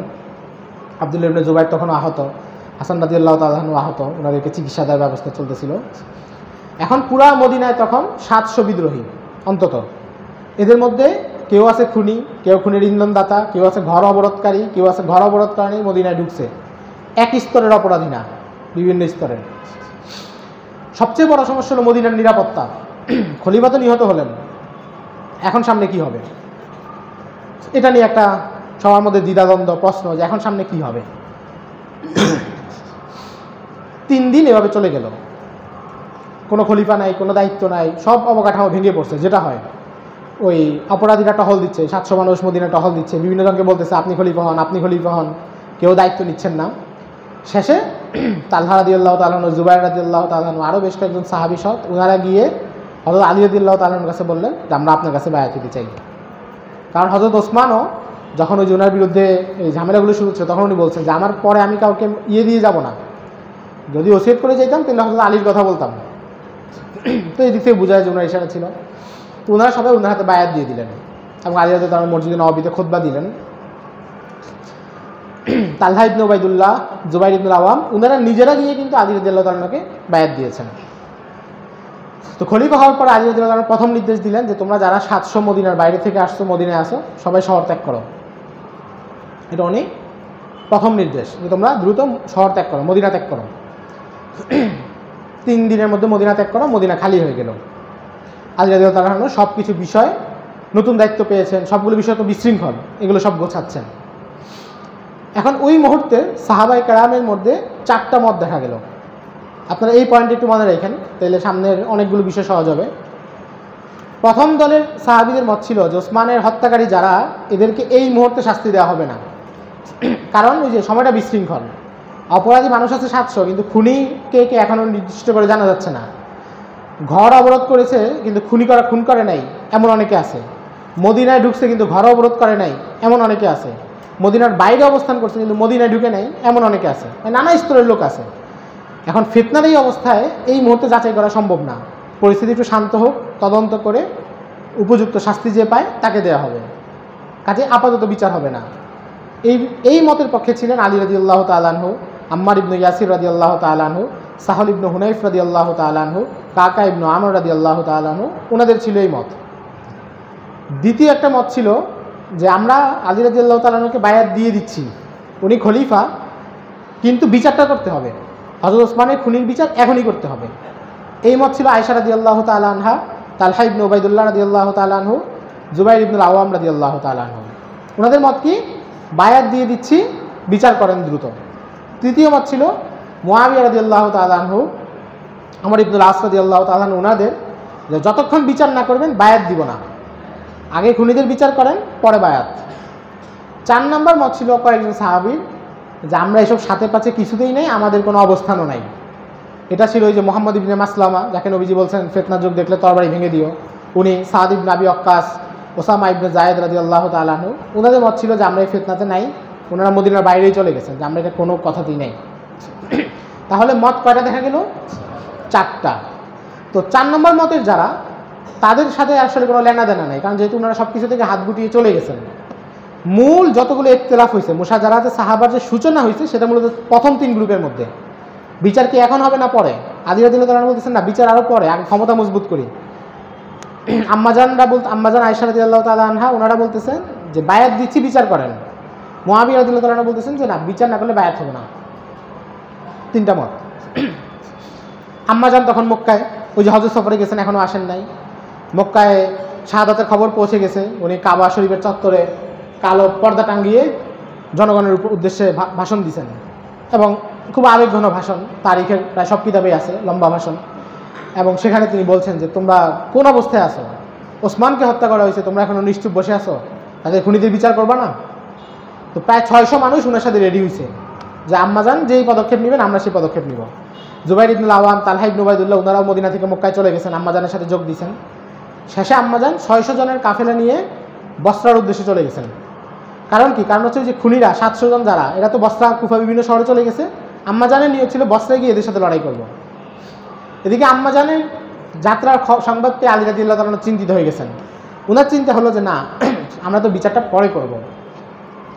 এখন যদি আম্মাজান, ওনারা তো খেলাফত বা রাষ্ট্রের কোনো দায়িত্বপ্রাপ্ত না, ওনারা গিয়েই যদি কাউকে খুনাখুনি শুরু করে দেন, যে কাউকে মেরে দেন, তো রাষ্ট্রের শৃঙ্খলা থাকবে না, সবাই আইন নিজের হাতে তুলে নিবে। আলী রাদিয়াল্লাহু তাআলা চেষ্টা করলেন ওনাদের সাথে যোগাযোগ করতে, যেন আপনারা জড়ায়েন না, কিন্তু যোগাযোগ করতে পারেন নাই। আম্মাজানরা বাহিনী 600 জন নিয়ে বসরার দিকে চলে গেছেন। আলী রাদিয়াল্লাহু তাআলা মদিনা থেকে বের হয়েছেন বাহিনী নিয়ে, যে ওনাদের সাথে পথে আলাপ করবেন, বুঝাবেন, যুদ্ধ করতে না, বোঝানোর জন্য। আম্মাজানরা বসরায় গিয়ে প্রথমেই সাবাইদের একটা দলের সাথে যুদ্ধ করলেন, এবং সাবাইদের হুকাইম বিন জাবালা সহ বড় কয়েকজন নেতাকে হত্যা করলেন, এবং খুব তীব্র যুদ্ধ, সাবাইদের অনেককে তারা মেরে ফেললেন, এবং বসরায় তারা সাফল্য পেলেন। এরপর তারা চিন্তা করলেন আমরা এবার কুফায় যাব। আম্মাজানরা কুফায় গেলেন। আলী রাদিয়াল্লাহু তাআলা পথে যখন শুনলেন যে আম্মাজানরা বসরা থেকে কুফায় চলে আসতেছেন, উনি বাহিনী নিয়ে কুফায় গেলেন। তো কুফায় 2 বাহিনী মুখোমুখি হলো, যেটাকে জঙ্গে জামাল বলে, উটের যুদ্ধ। তো বাহিনীর শুরুতে মানে 2 বাহিনীর শিবির 2 পাশে আলী রাদিয়াল্লাহু তাআলা আলোচনার জন্য কাকা ইবনে আমর রাদিয়াল্লাহু তাআলাকে পাঠাইলেন যে আম্মাজানের সাথে আপনি কথা বলেন। কাকা ইবনে আমর অনেক বড় সাহাবী ছিলেন, অনেক সাহসী মানুষ ছিলেন, ওনার ব্যাপারে প্রসিদ্ধ আছে, যেটা তারিখে খলিফা ইবনে খাইয়াতে আছে। আবু বকর রাদিয়াল্লাহু তাআলা ওনার সম্পর্কে বলতেন, লাসাউতুল কাকা ফিল জাইশি খায়রুম মিন আলফি রাজুলিন। কোনো সেনাবাহিনীতে কাকা যদি একটা হুঙ্কার দেয়, এটাই 1000 সৈন্যের চাইতে বেশি মজবুত, এত বীর যোদ্ধা ছিলেন। তো উনি আম্মাজানের সাথে গেলেন, তো গিয়ে বললেন যে আপনারা আসছেন কেন? তো আম্মাজান বললেন যে আমরা ওসমানের খুনের বদলা নিব। তো উনি বললেন যে আপনারা যদি এখন খুনের বদলা নেন, আপনারা তো বসরায় কিছু মানুষকে মারছেন, কিন্তু মেরে কি হয়েছে যে যারা মারা গেছে তাদের আত্মীয়রাও এখন আপনাদের শত্রু হয়ে গেছে। যারা মূলত শত্রু ছিল না, তাদের যে আত্মীয়রাই চক্রান্তে জড়িত ছিল না, তারাও এখন আপনাদের শত্রু। এবং দেখেন কুফায় তারাও আপনাদের বিরুদ্ধে একত্র হচ্ছে। এখন আপনি যদি ফিরে যান এখান থেকে, তার মানে তো আপনি যে দাবি নিয়ে আসছেন, দাবি বাস্তবায়ন না করে ফিরে গেলেন। আর যদি এদের বিরুদ্ধে লড়াই করেন, তাহলে আপনি গৃহযুদ্ধের দিকে ঠেলে দিলেন, সবাইকে সবার বিরুদ্ধে যুদ্ধ করলেন। মানে উনি কিন্তু প্যাচে ফেলে দিয়েছেন, মানে যেটাই করুক সমাধান নেই এমন। আম্মাজান বললেন যে আসলে তো ঠিক বলেছ, এটা তো সুন্দর। তো আলোচনার মধ্যে বোঝা যাচ্ছে যে আম্মাজান এখন আর যুদ্ধ চাচ্ছেন না, ওনারা ফিরে যাবেন, মানসিকভাবে প্রস্তুত। এবং আলী রাদিয়াল্লাহু তাআলার মতো যুদ্ধ করবেনই না, ওনার একটা নিয়তি নেই। এবং উনি যখন কুফায় আসতেছেন, তখন ওনাকে জিজ্ঞাসা করা হয়েছে যে আপনি আম্মাজানদের সাথে বাহিনীর সাথে দেখা হলে কী করবেন? উনি বলছেন যে তারা যেই আচরণই করুক, আমি সর্বোচ্চ ভালো ব্যবহার করবো, কোনো অবস্থায় ভালো ব্যবহার বদলাবো না, যেহেতু আম্মাজান এখানে আছেন। আর আম্মাজানের অবস্থা কি, যে এখন উনি ফিরে যাবেন, এটা কাকা ইবনে আমরকে উনি বলতেছেন, মানসিকভাবে প্রস্তুত। এখন ওই যে চক্রান্তকারী, তাদের তো চেষ্টা কি যে ফিতনা বাধায় থাকুক। যদি আম্মাজান চলে যান, আলী রাদিয়াল্লাহু তাআলা শান্তভাবে সব হ্যান্ডেল করার সুযোগ পান, তারা তো এটা জানে যে আলী রাদিয়াল্লাহু তাআলা তাদেরকে ধরে ফেলবেন। আলী রাদিয়াল্লাহু তাআলা তাদেরকে মদিনায় ছাড় দিয়েছেন তো পরিস্থিতির কারণে, কিন্তু আলী রাদিয়াল্লাহু তাআলা তো বিচক্ষণ সাহাবী, উনি তো সাধারণ মানুষ না, 4 খলিফার একজন, তো উনি তো বিচক্ষণ সাহাবী, উনি তো ধরে ফেলবেন। তো তাদের ভয় ছিল। তারা করলো কি, 2 বাহিনী শিবিরে আছে, তো তারা দুই বাহিনীতে ঢুকে গেল। তখন তো আর ইউনিফর্ম নাই, বাংলাদেশ আর্মির ড্রেস একটা, ইন্ডিয়ান আর্মির ড্রেস একটা, আপনি আপনার বাহিনীতে অন্য লোক ঢুকলে চিনতে পারবেন এমন তো না। সবাই তো মুসলিম সমাজের লোক, পোশাক করে দুই বাহিনীতে ঢুকে গেছে। ঢুকে দুই বাহিনী থেকে নিজেরা তীর মারামারি শুরু করছে। এখন আম্মাজানের বাহিনীর সদস্যরা দেখতেছে কি, আলী রাদিয়াল্লাহু তাআলার বাহিনী থেকে তো আমাদের উপর আক্রমণ করা হচ্ছে। আলী রাদিয়াল্লাহু তাআলার বাহিনীর লোকেরা কি দেখতেছে, আর আম্মাজানের বাহিনী থেকে আমাদের উপর আক্রমণ করা হচ্ছে। এখন আপনি যখন দেখবেন যে আপনার উপর আক্রমণ হচ্ছে, তখন আপনি আগে কি আলোচনা হয়েছে পরে কি আলোচনা হবে এটা তো মাথায় রাখার সুযোগ নেই, আপনাকে যান বাঁচাইতে হবে। ব্যাস, এবার দুই বাহিনী সাধারণ সৈন্য যারা তারাও যুদ্ধে জড়ায় গেল। আলী রাদিয়াল্লাহু তাআলা অবাক, আম্মাজান অবাক যে যুদ্ধ শুরু হয়ে থেকে কে আক্রমণ করলো, কীভাবে হলো। এখন যুদ্ধ তো শুরু হয়ে গেছে, আপনি মারামারি যখন লেগে গেছে তা থামানো তো আর এক মুহূর্তের কাজ না।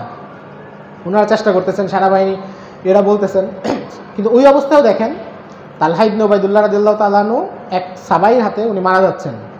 এক সাবাই আলী রাদিয়াল্লাহু তাআলার বাহিনীর একজন ওনাকে মারতেছে। তো ওই সময় উনি বললেন যে তুমি আলীর কাছে বললো যে আমি ওনার বায়াত আবার নবায়ন করে যাচ্ছি। তার মানে আবার ব্যাপারটা বুঝেন, এটা একটা পয়েন্ট, ওনারা কিন্তু বায়াত ভঙ্গ করেন নাই, বায়াত অস্বীকারও করেন না, বায়াত আগেই দিচ্ছেন। এমনকি ইন্তেকালের মুহূর্তে বলতেছেন বায়াত আবার নবায়ন করতেছি। ওনাদের জায়গা ছিল যে শুধু যে বিচারটা এখন করেন। জুবাইর ইবনুল আওয়াম যখন দেখলেন যুদ্ধ শুরু হয়ে গেছে, উনি বলেন যে এই ফিতনাতে আমি নেই, উনি বের হয়ে গেছেন। যুদ্ধ ময়দান থেকে বের হয়ে মদিনার পথ ধরছেন। পথে ওই সাবাই গ্রুপের একজন তাকে পেয়ে শহীদ করে দিয়েছে। উনি যুদ্ধক্ষেত্রে মারা যান নাই, বাইরে মারা গেছেন, মুসান্নাফ ইবনে আবি শাইবার বর্ণনা। তো এভাবে যুদ্ধ চলতেছে। পরে কাকা ইবনে আমর আলী রাদিয়াল্লাহু তাআলা বললেন যে এভাবে হবে না, যুদ্ধ থামানো যাবে না, আমার কাছে বুদ্ধি আছে। বুদ্ধি কি? বললো যে উম্মুল মুমিনিন যেখানে অবস্থান করতেছেন, উনি একটা ওটের উপর অবস্থান করতেছিলেন।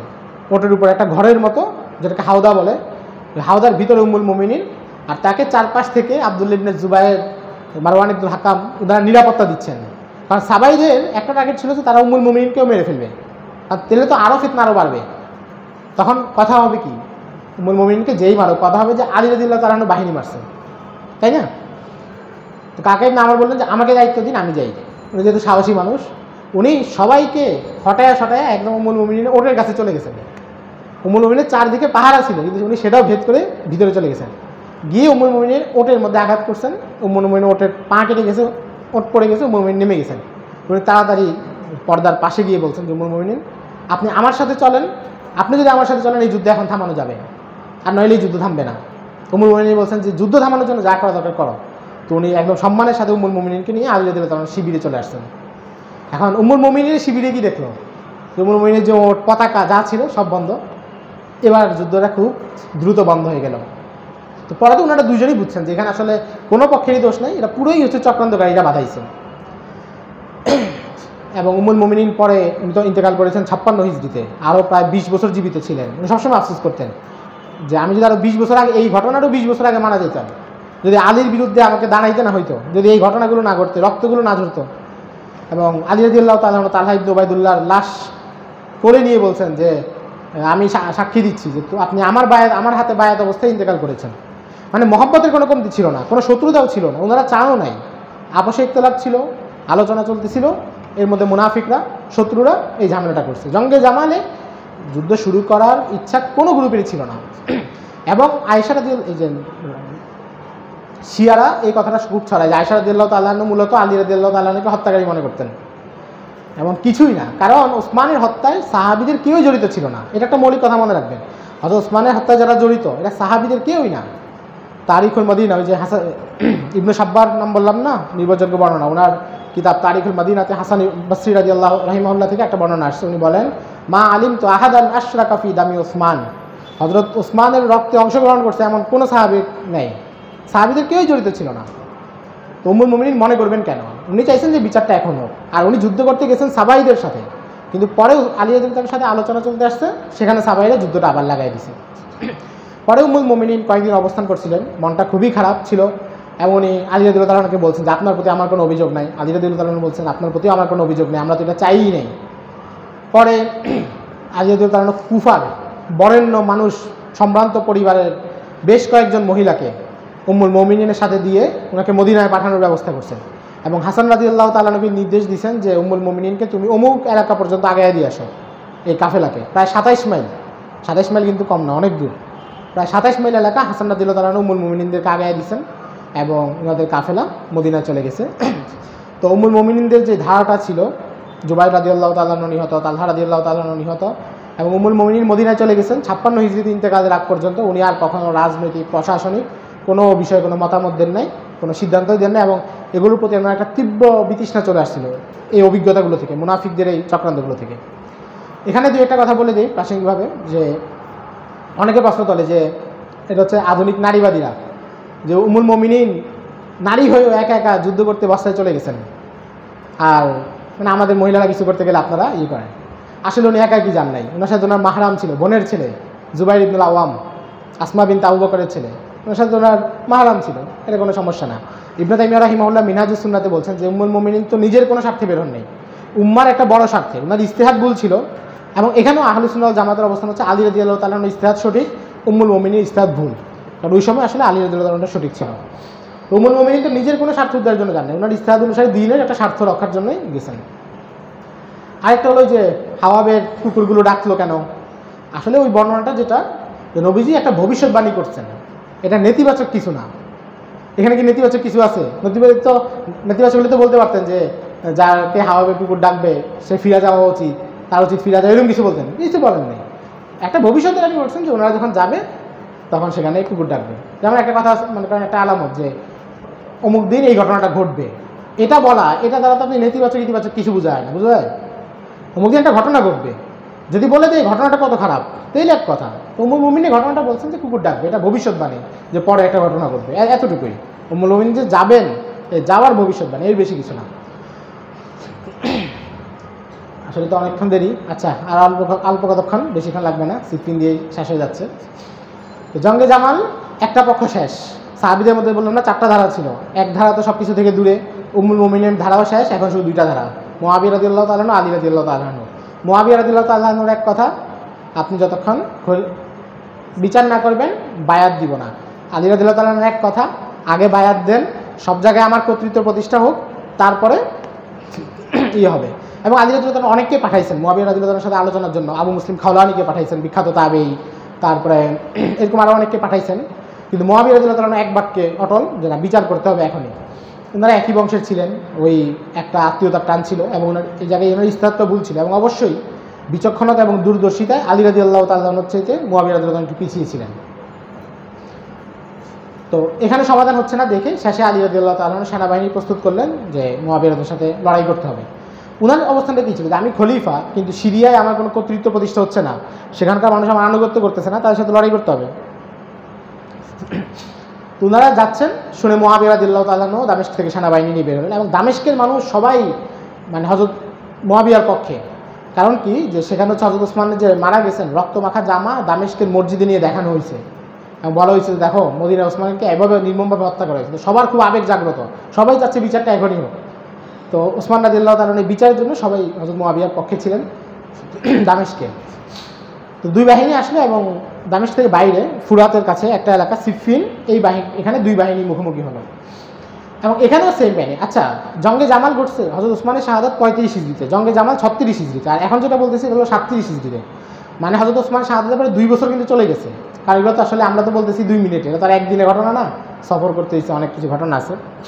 তো সিফিনের সামনে আসার পরে সাথে সাথে যুদ্ধ হয় নাই, প্রায় 2 মাস কোনো বাহিনী যুদ্ধ করে নাই, আলোক আলোচনা চলতেছে কীভাবে সমাধান হয়, কীভাবে কি। মাঝে মাঝে যুদ্ধ লেগে যেত, তখন দুই বাহিনীতে কিছু কারি সাহেব ছিল, আন্তর্জাতিক হাফেজ ছিল কিছু দুই বাহিনীতে। তো যখন দুই বাহিনীর যুদ্ধ লাগতো, এরা মাঝখানে এসে দাঁড়ায় যেত যে লড়াই করা যাবে না, লড়াই করার দরকার নেই। তো পরে আবার এই যে আন্তর্জাতিক হাফেজ যারা ছিল এরা খারেজি হয়ে গেছিল। এই মাঝখানে যারা ছিল, যারা দুই বাহিনীকে মারামারিতে থামাইতো, এরা শেষে আলী মুআবিয়া দুইজনকে কাফের বলে দিছে, কাফের বলে দুইজনকে মারার জন্য রেডি হয়ে গেছে। এরা ছিল খারেজি, ইয়ং ছিল, এরা বয়স কম ছিল, তিলাওয়াত বেশি করতো, ইবাদত বেশি করতো। খারেজিদের যে আলামতগুলো নবীজি বলছেন, তাদের ইবাদত দেখলে তোমরা ঈর্ষা করবে, এদের অবস্থা সেটা ছিল। তো আলোচনা চলতেছে, এবং এখানেও একটা জিনিস বোঝা যাচ্ছে যে মানে যুদ্ধ হবে না, বাকি হয়তো সমাধানও হবে না, মানে এটা বোঝা যাচ্ছে যে মুআবিয়া রাদিয়াল্লাহু তাআলা আলী রাদিয়াল্লাহু তাআলার কথা মানবেন না, আলী রাদিয়াল্লাহু তাআলা মুআবিয়ারটা মানবেন না, বাকি মারামারিও মনে হবে না। এখানেও ঠিক ওই কাহিনীটা ঘটলো। মানে সাবাইদের মূল ভয়টা যেখানে ছিল যে মুসলিম সমাজে যদি স্থিতিশীল পরিস্থিতি আসে তাহলে তো বিচার হয়ে যাবে, অস্থির করে রাখতে হবে। এখানেও তারা দুই বাহিনীতে ঢুকে গোলাগুলি শুরু করে দিল, যুদ্ধ শুরু হইল। কিন্তু এখানের যুদ্ধটা একটু ভিন্ন রকম হয়েছে, কারণ উম্মুল মোমিনিনদের যেটা, সেখানে তো যুদ্ধের কোনো চিন্তাই ছিল না, এবং ওখানে বায়াত তারা দিয়ে দিয়েছেন, আনুগত্যে আছেন, একটা ব্যাপার আছে। কিন্তু হযরত মুআবিয়ার বাহিনীর তো আনুগত্য নেই, বায়াত তারা দেননি, তারা কিছুটা স্বাধীন, এবং তাদের ক্ষোভটা অনেক বেশি যে বিচার 2 বছর হয়ে গেল, বিচার হচ্ছে না। এখানে যুদ্ধটা 3 দিন চললো এবং প্রচণ্ড যুদ্ধ হয়েছে। বিশেষ করে 3 নম্বর দিন রাতের যে যুদ্ধ, এটাকে লাইলাতুল হারির বলে, আগুনের রাত, এত ভয়ঙ্কর যুদ্ধ হয়েছে। মানুষই মারা গেছে 70,000, 2 বাহিনী মিলিয়ে মানুষ মারা গেছে 70,000। 70,000 মানুষ মানে সংখ্যাটা কিন্তু অনেক বিশাল।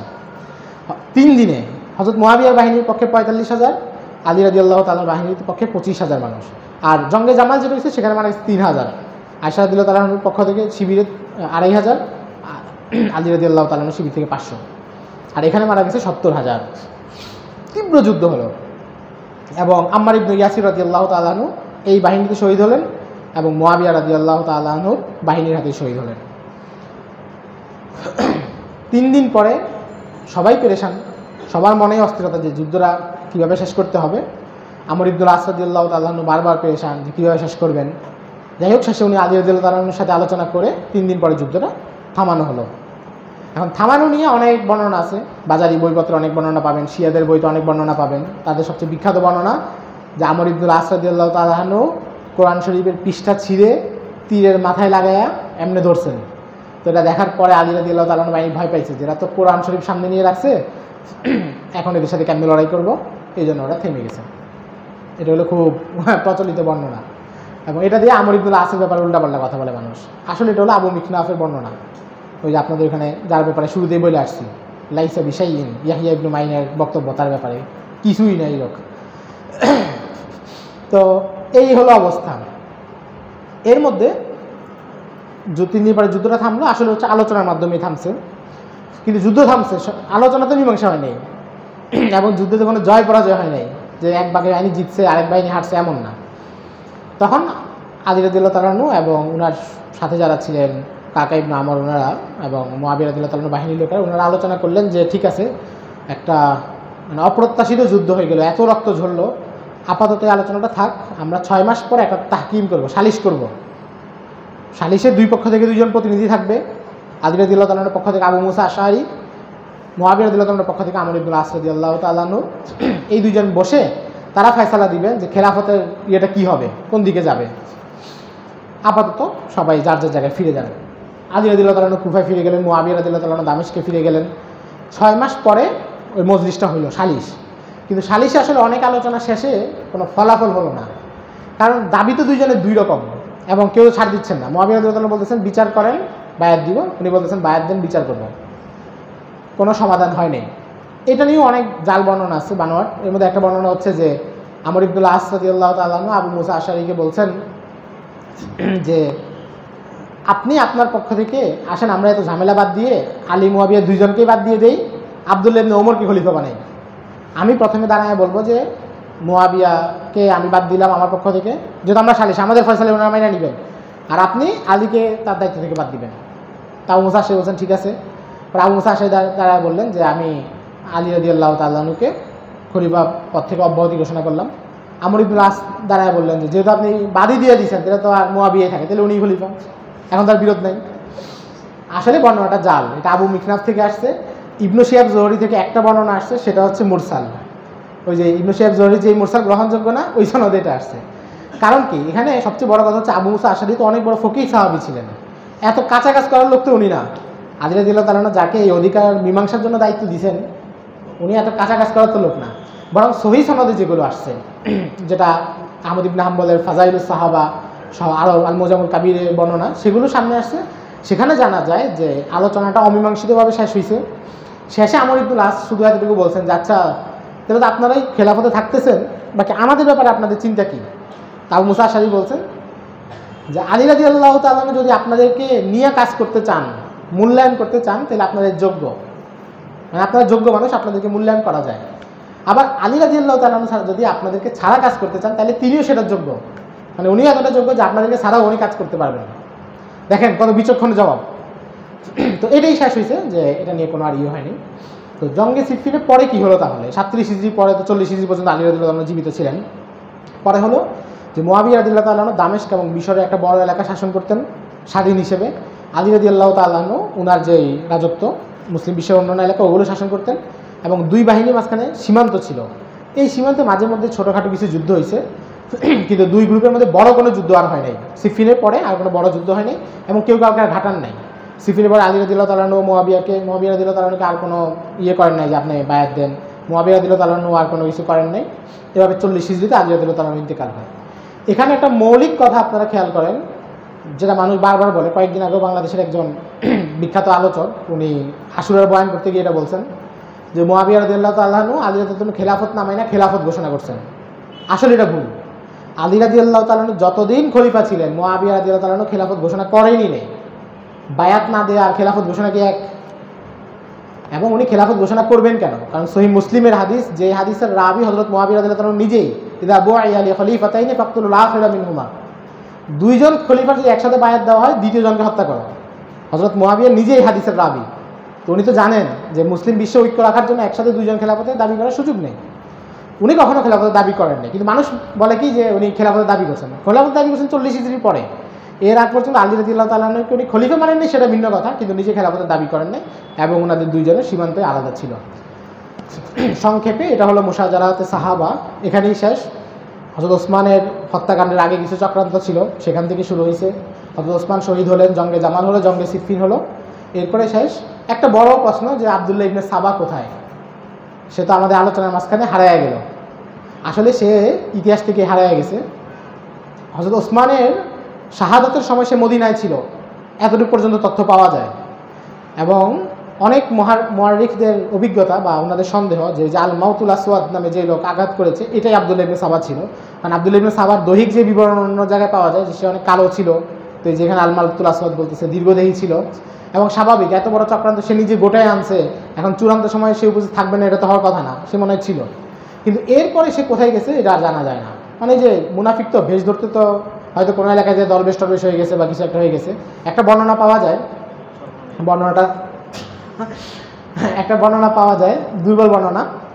বাকি মানে আমরা যে বললাম না যে কিছু জায়গায় জোড়াতালি দেওয়ার জন্য কাপড়ের রং জানার জন্য দুর্বল বর্ণনা নেওয়া যায়, ওই হিসাবে নিচ্ছি। একটা বর্ণনা পাওয়া যায় যে সে হচ্ছে ইয়ামানে গিয়ে দরবেশ সেজে এক খানকা টানকা খুলে বসছে, এবং ওইভাবে আরও অনেক দিন মুআবিয়া রাদিয়াল্লাহু তাআলা আনহুর ইন্তেকালের পরেও সে বেঁচে ছিল। এটা হচ্ছে একটা বর্ণনায় জানা যায়, বাকি আর কিছুই জানা যায় না সে কোথায় হারিয়ে গেছে। চিন্তা করেন কত বড় চক্রান্তকারী, কত কিছু গোছায় সে এই কাজ করলো। যাক, আপনাদের সবার প্রতি অনেক শুকরিয়া যে আপনারা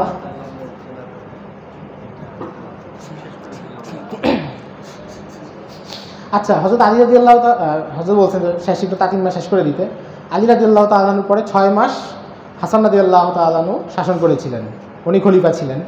এবং উনি 6 মাস থাকার পরে এটাকে অনেকে খেলাফতের রাশিদার ভিতরে ধরেছেন, অনেকে ধরেছেন, আবার অনেকে বাইরে বলেছেন। তো উনি 6 মাস শাসন করার পরে উনি দেখলেন যে হযরত মুআবিয়ার মতো একজন প্রভাবশালী ব্যক্তি উনি তো বর্ষতে আসতেছেন না, এবং ওনার সাথে দ্বন্দ্ব। আর হাসান রাদিয়াল্লাহু তাআলা মূলত রাজনৈতিক মেজাজের মানুষ ছিলেন না, মানে যে এত দায়িত্ব সামলাইতে হবে, এত কিছু ম্যানেজ করতে হবে, এটা ওনার ছিল না। পরে উনি একটা চুক্তিতে চলে আসেন, হযরত মুআবিয়া রাদিয়াল্লাহু তাআলার সাথে একটা চুক্তির মাধ্যমে ক্ষমতা হস্তান্তর, 40 হিজরির ঘটনা। এবং চুক্তি অনুসারে উনি মদিনায় চলে গেছেন, ওনাকে বার্ষিক একটা হাদিয়া দেওয়া হইতো বড় অঙ্কের, বাস এগুলো করে মুআবিয়া রাদিয়াল্লাহু তাআলার হাতে ক্ষমতা চলে আসলো। এবং মুআবিয়া রাদিয়াল্লাহু তাআলা খেলাফত দাবি করলেন, মুসলিম বিশ্বের সব জায়গা থেকে বায়াত নিলেন, ওনার খেলাফত প্রতিষ্ঠা হয়ে গেল। যাক, যেটা বলছিলাম আপনাদের সবার শুকরিয়া। বিরক্ত হইলেও চেহারায় প্রকাশ করেন নাই, বিরক্তি নিয়েই বসেছিলেন এবং কথা মনোযোগ দিয়ে শুনছেন, আপনাদের অনেক শুকরিয়া।